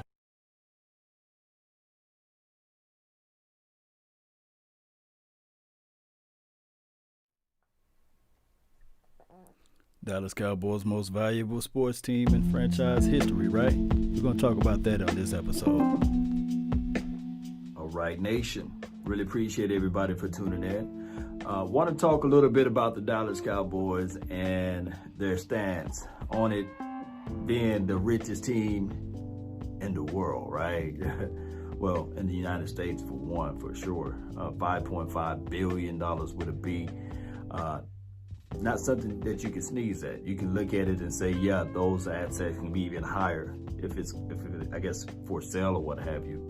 But I hate to say this, but this is the reality. It doesn't mean a lot for us fans. We would prefer to be the lowest amount of money remuneration team and have multiple Super Bowls than to be the highest paid or the highest earning revenue team and not have nothing to show for it. Nevertheless, I will say this though. It seems as if though the financial decisions with Jerry Jones and Stephen Jones and Charlotte Jones and Jerry Jr., all of those wonderful, unique people are making the right decision as relates to this team, collectively speaking. I do see that now the culture is changing a little bit as it relates to the head coach and his philosophy and the way he bring in a lot of people. So there is some optimism to go around. That's why Stephen Jones was out there saying that, hey, this wide receiver core may be the best in the NFL, basically. It's going to be one of the best assembled wide receiver cores out there. Now, do I like that? Do I like the fact that we are out here talking before we play? I don't like that, but that's just the nature of it. We've seen it for so many years with Jerry, and it seems as if though Steven is falling right behind that same pathway of really boasting up or boosting up or gloating, or whatever you might want to say about this team, about the staff, and about this and about that. And like I always say, everyone have a reason. But results are what matter. That's all that matter. Nothing else count. As long as you can win, as long as you can make the bucks, right? Everything else can be swept under the rug. And winning is the greatest cure of it all, right? It's the best medicine we can ever deliver to those who out there that hate on the Dallas Cowboys. Now, I will say that each and every one of the Cowboys players that will play on Sunday, Monday, Thursday night, and occasionally some Saturdays if we make it to the playoff or what have you, we must be ready. They must look at it like, hey, none of these chances and opportunity is just given to us. We have to earn everything. And I'm thinking, listening in to what Diggs, he had an interview or a post-conference, whatever, conference interview, basically, with some of the staff members. And he said, why not me, basically, paraphrasing. Opportunity is here for me to take. And I'm not just finna fold up like a wallet or a lawn chair. And guess what, nation? We love that. We don't like it. We love it.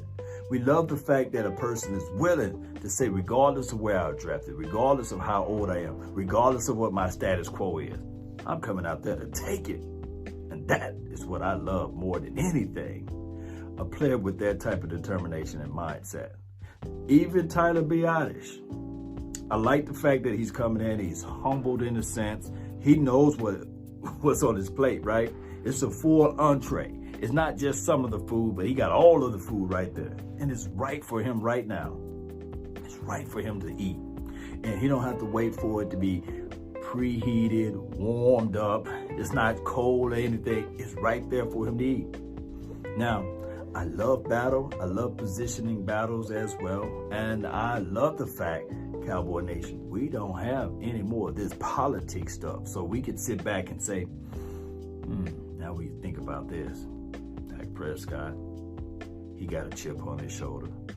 Oh, he want to get his paper. He want to get his bag. He came out, and his brother even came out and tweeted and said, Dak Prescott would like to stay on the Dallas Cowboys forever, ever, which is cool. But Dak Prescott got a chip on his shoulder. You guys still not treated me like I rightfully deserve, right? Who else got a chip on his shoulder, right? Ezekiel, the main man, Elliott. A lot of people don't think that by being pushed all in his face, right? The other running backs that they say, better than him, greater than him, more spectacular than him, got excellent sense. I mean, just great all together.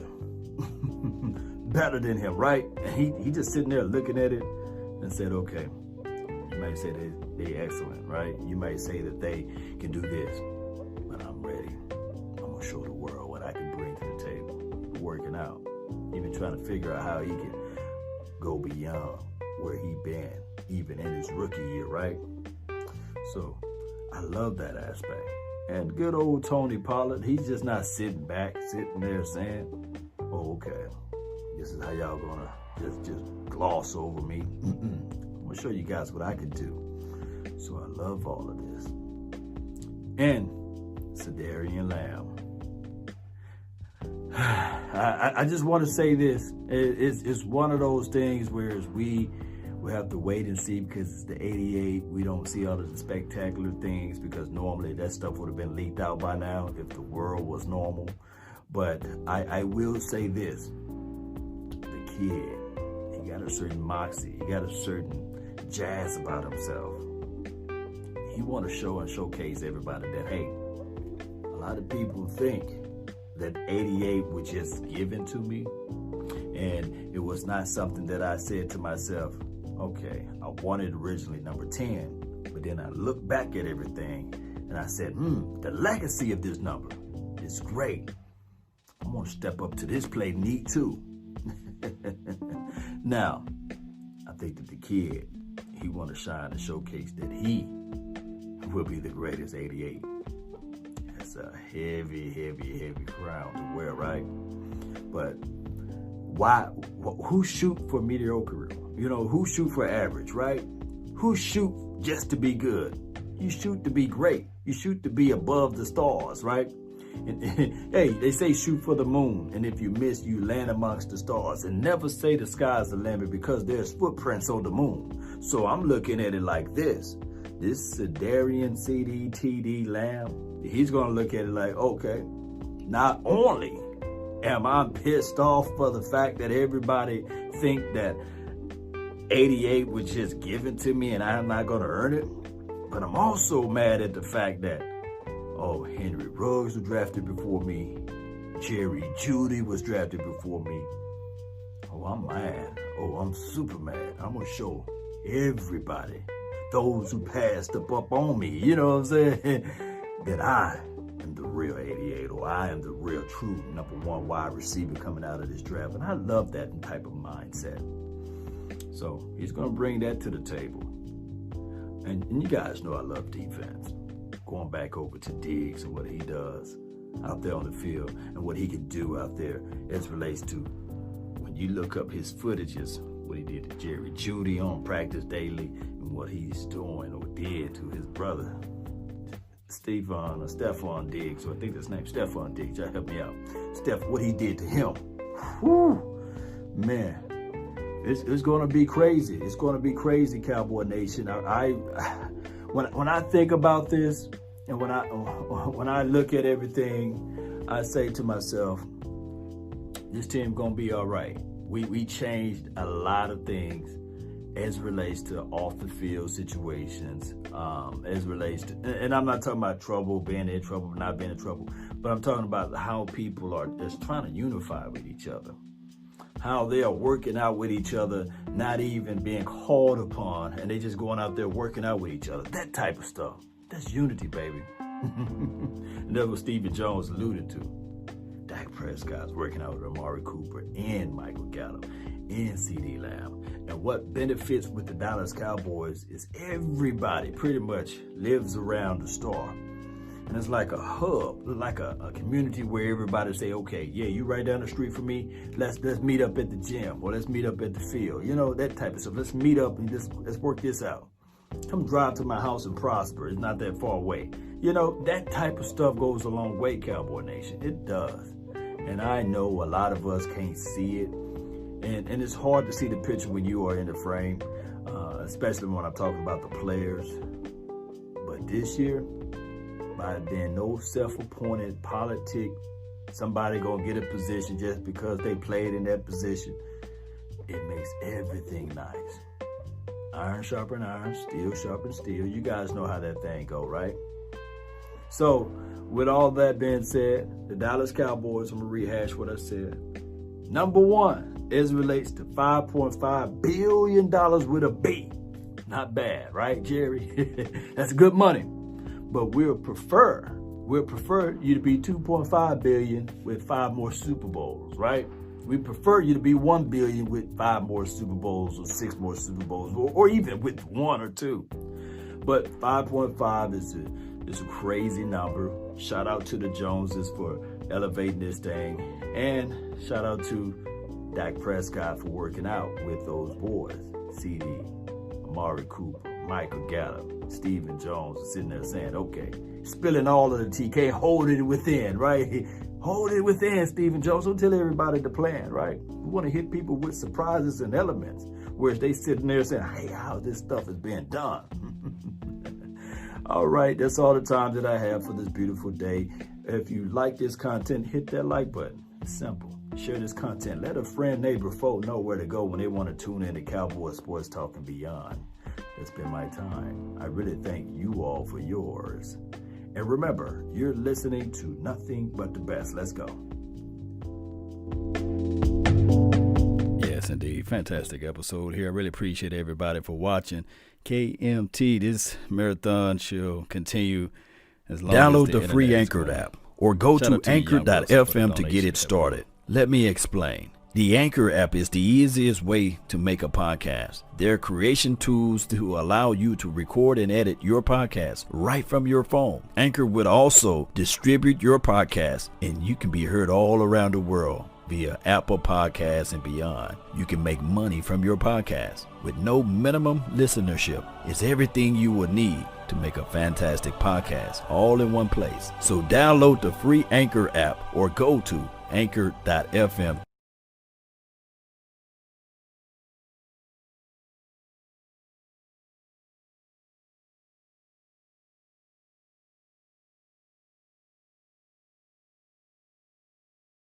Y'all know what time it is. The Late Night Hype Rewind for your mind. And we're going to get this one going, too. Shout out to Big Game James Skywalker still with the new feel, as well as everybody that's here supporting this channel. Shout out to Are You Ready? Let's go for an unforgettable experience. Chit. Get ready.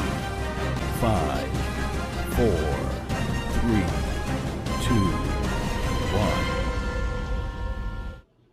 Let's get hype.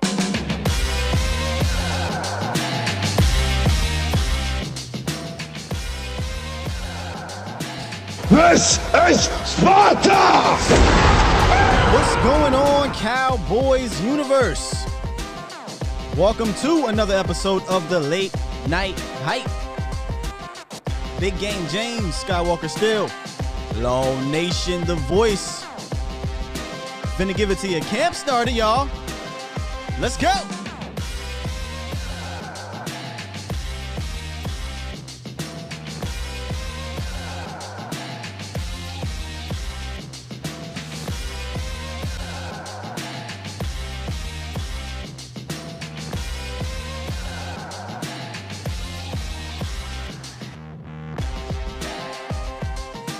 Man, listen, sometimes I be like, I'm gonna think of a different beat, but this one just get me going every time, man.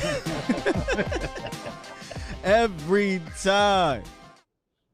Man, this beat make my beard grow. That's what it's going on, man. That's Bruh, your beard is super grown.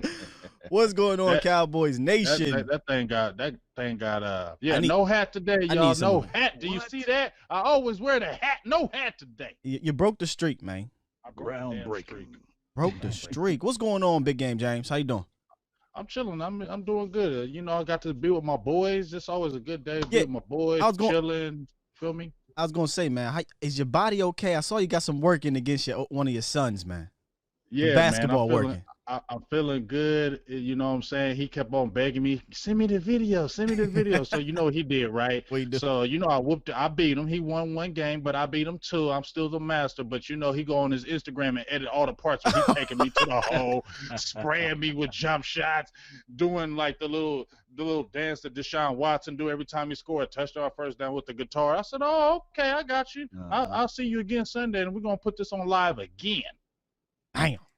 Young Bucks, I get you. How you doing, Law Nation? They said James without the hat, and then Law with glasses. So we all scrambling here. Yeah, we switched. Yes, indeed. Got to give those contacts a break, and got to be able to see you guys, man. Y'all looking good over there. And James, I see you working out, man, shooting hoops and everything. Make me want to just put on my basketball gear. Maybe we have to flip this thing around and not play this. We get 3-on-3. Play basketball. Now, see, if we talking basketball with YouTube, Cowboys YouTube, I'm down. I'm down 100%, fam. Big 3, baby. They better watch out. Let's do it. Hey, we good. We could do the basketball. We could do the football. I got Sky motivated. He already back in the gym. Get your butt back in that gym. I ain't said nothing yet. Because I was going to look. He said, hold up. He said, don't be throwing it out there. No, because look, I was going to wait till I got a little something, you know what I'm saying? Then I was going to come in here, maybe with a little cut off so they could see it and be like, damn, Sky, looking a little chunky over there, but a good chunky. Hell yeah. I might have to do a no shirt podcast there. We have to do for the ladies too. I ain't ready for that. That's the behind the scenes members only. Remember that's the 99. That's the 99.99 for your mind special. Time out. Law gonna do the no shirt podcast members only, and he gonna hit you with the and remember. You are watching. Nothing but the best. Hey, you know you've been working out a little bit. You gonna get the baby oil. Oh yeah. Trust me. Brought to you by Baby Oil. You know? Trust me. I told you. I've been going to the little pit. I've been going in the camera like snap, slim fit, knuckle, slim fit. We just talking about the slim fit. We just talking about the slim fit. Yo, wow, man. Wow, man. It's the late night hype though, man. That's how we get. We have fun. We keep it real. We keep it funky. And we talk that Cowboys talk with y'all. How y'all doing out there, Cowboys Nation? It's packed already up in this thing. We 200 and we ain't even 5 minutes in. Ain't even 5 minutes in, yo. Ghostface Killer. Well, it's Ghost Killer. I'm sorry, Ghosty Killer. Go tell him to go to Ghostface Killer. Ghosty Killer, Landon, Bootang in here, Devin, Michael, DHC, Matty Ice, Henry, Joshua, Jonathan, Durbin, Facebook in the building, Carlito, ho, Kid, Kid Rasco, Carlito. Charlie Bridges, who, man, unbelievable supporter, Joyce Harris, I love some Charlie. Akeem, I cannot believe, You cannot believe it is my brother. Ready Red, Lance Satchel, Jesse, Lance, another Lance, Dak Attack, Eduardo as always, KMT as always, the Lunatic, a.k.a. Ray from Fort Worth, Uncle Charles in the building. You know Uncle Charles. Look, the lines are going to be open tonight, y'all, so get in when you can get in. Yeah. God tier Jimbo, Akeem, we said, Michael, is it Trials? I can't say that last name. I'm sorry, brother. I'm sorry. Of course, Sosa in the building. Shout out to the Cowboys Network, Sosa, the Uso right there. What's going on with your brother? Make sure, as you see right there, as I said his name, you go follow him on all the platforms. He's been killing it with this news. If y'all seen that later, every little news that's come out, his graphics are ridiculous. He's been dropping it about his graphics immediately.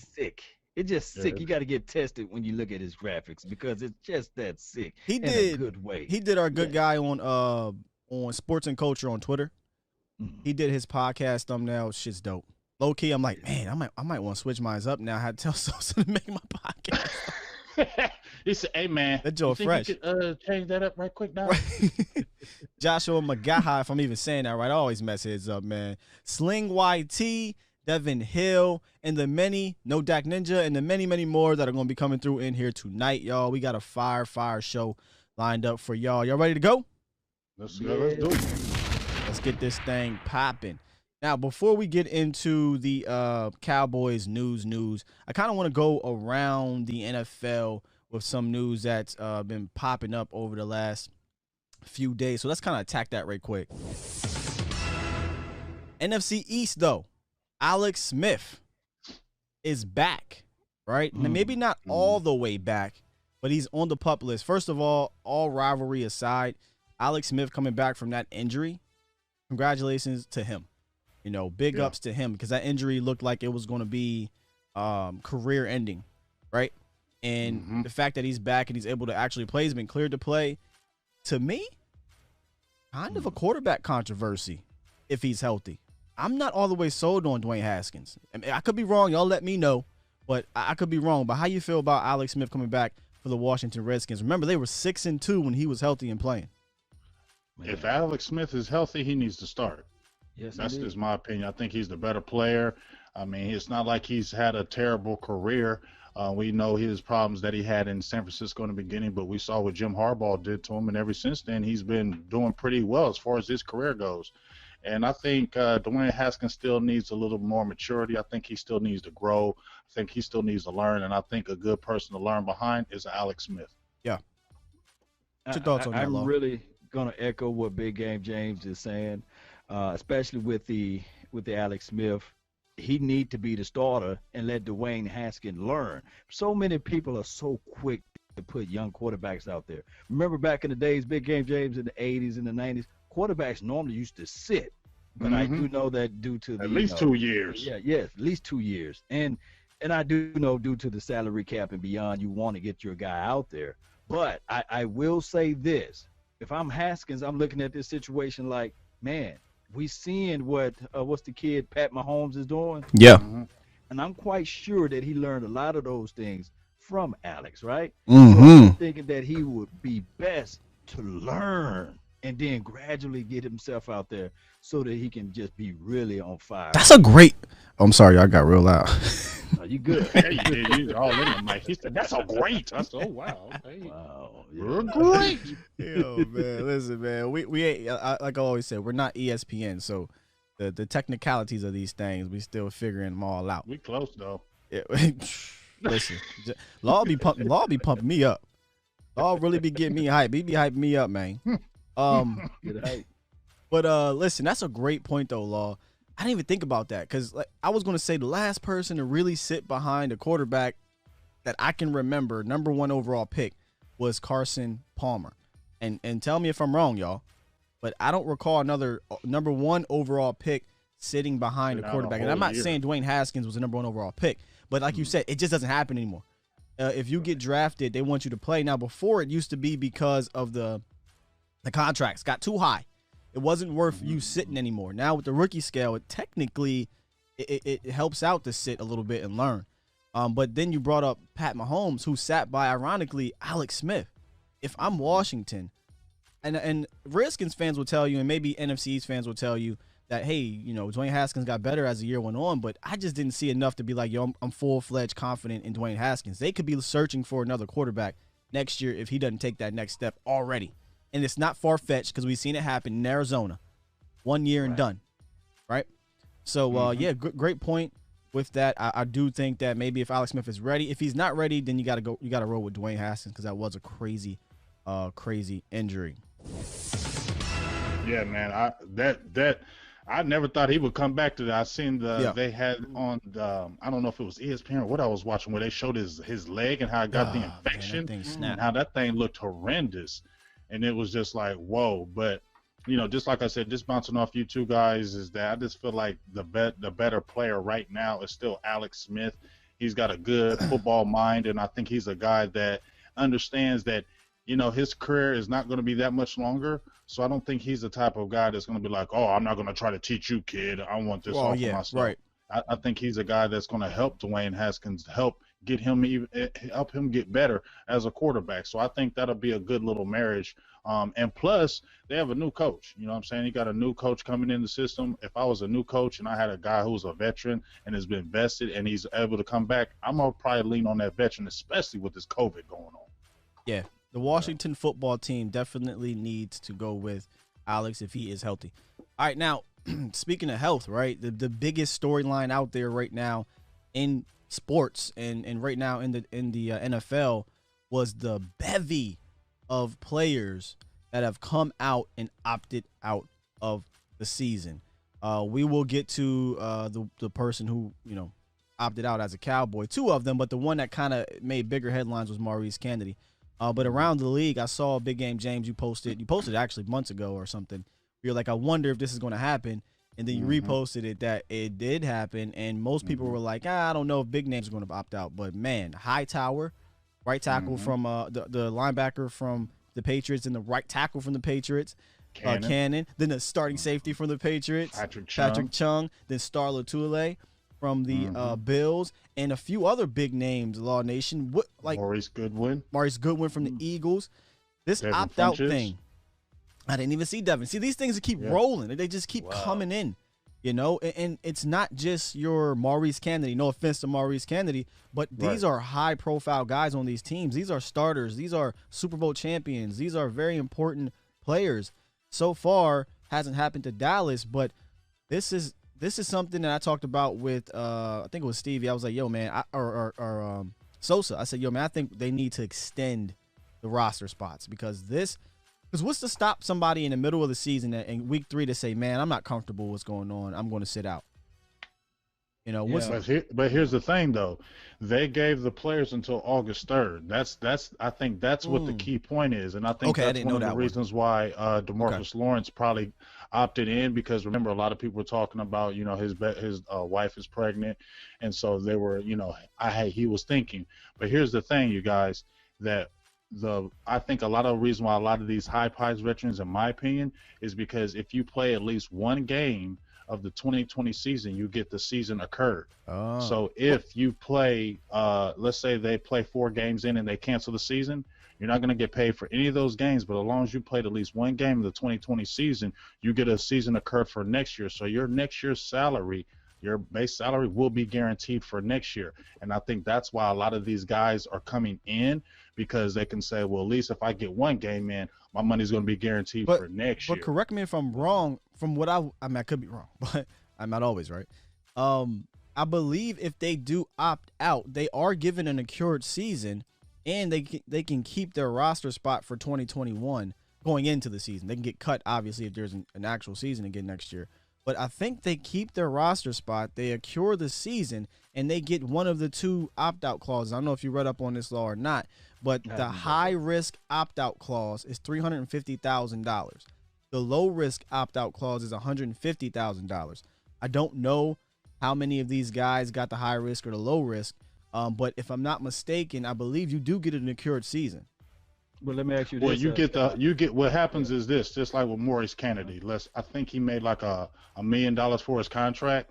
So what they're going to do is they're going to take that $150,000 out of his contract, and they're going to pay him with that. So the next year, when he's on the roster next year, they'll take that money so he won't get that full million that he was paid.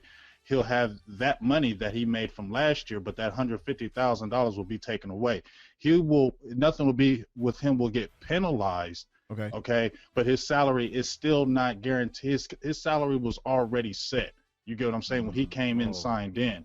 We're talking about like if they were playing and then the season gets canceled, they get a full season occurs, so their money is guaranteed. Got you.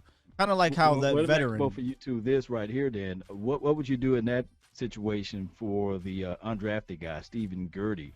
I think that's how you say his name. He gets the 150.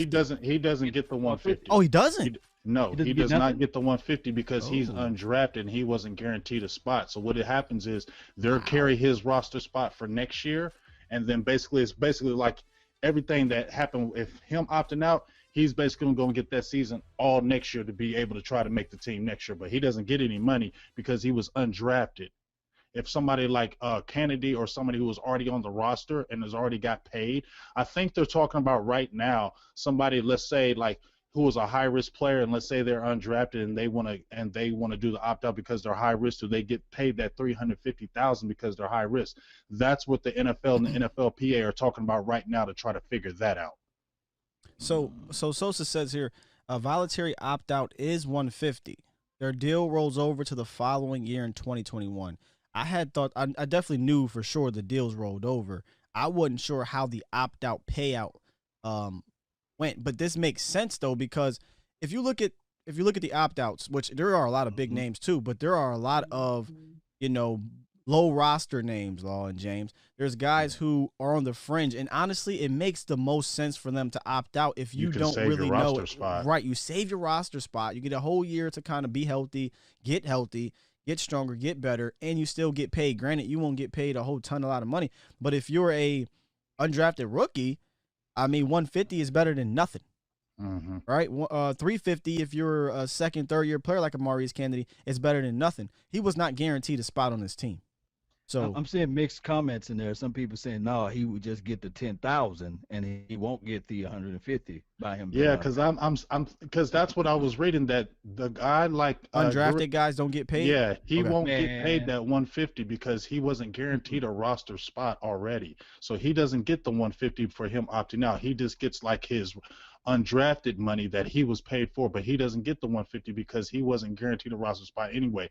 They'll just carry his roster for next year and he'll try out for the team again. Which honestly, it sucks because he won't get money, and the law is not with that. But yeah, how you feel about that law? Well, I would say this: there's so many of the Tony Romos of the world, the Terrell Davises of the world, right? That basically made the team by being undrafted, fought to get onto the team, and never looked back. So by him, it's kind of like double Russian roulette. This is the best opportunity for him to make the most money in his life, or if you're healthy, you're wealthy. I understand though, but it's a gamble. Joe Rod, it's so funny because Joe Rod, we talked about this off air. Joe Rod, he said, "How about that Taco opting out joke from earlier, bro?" If y'all don't know that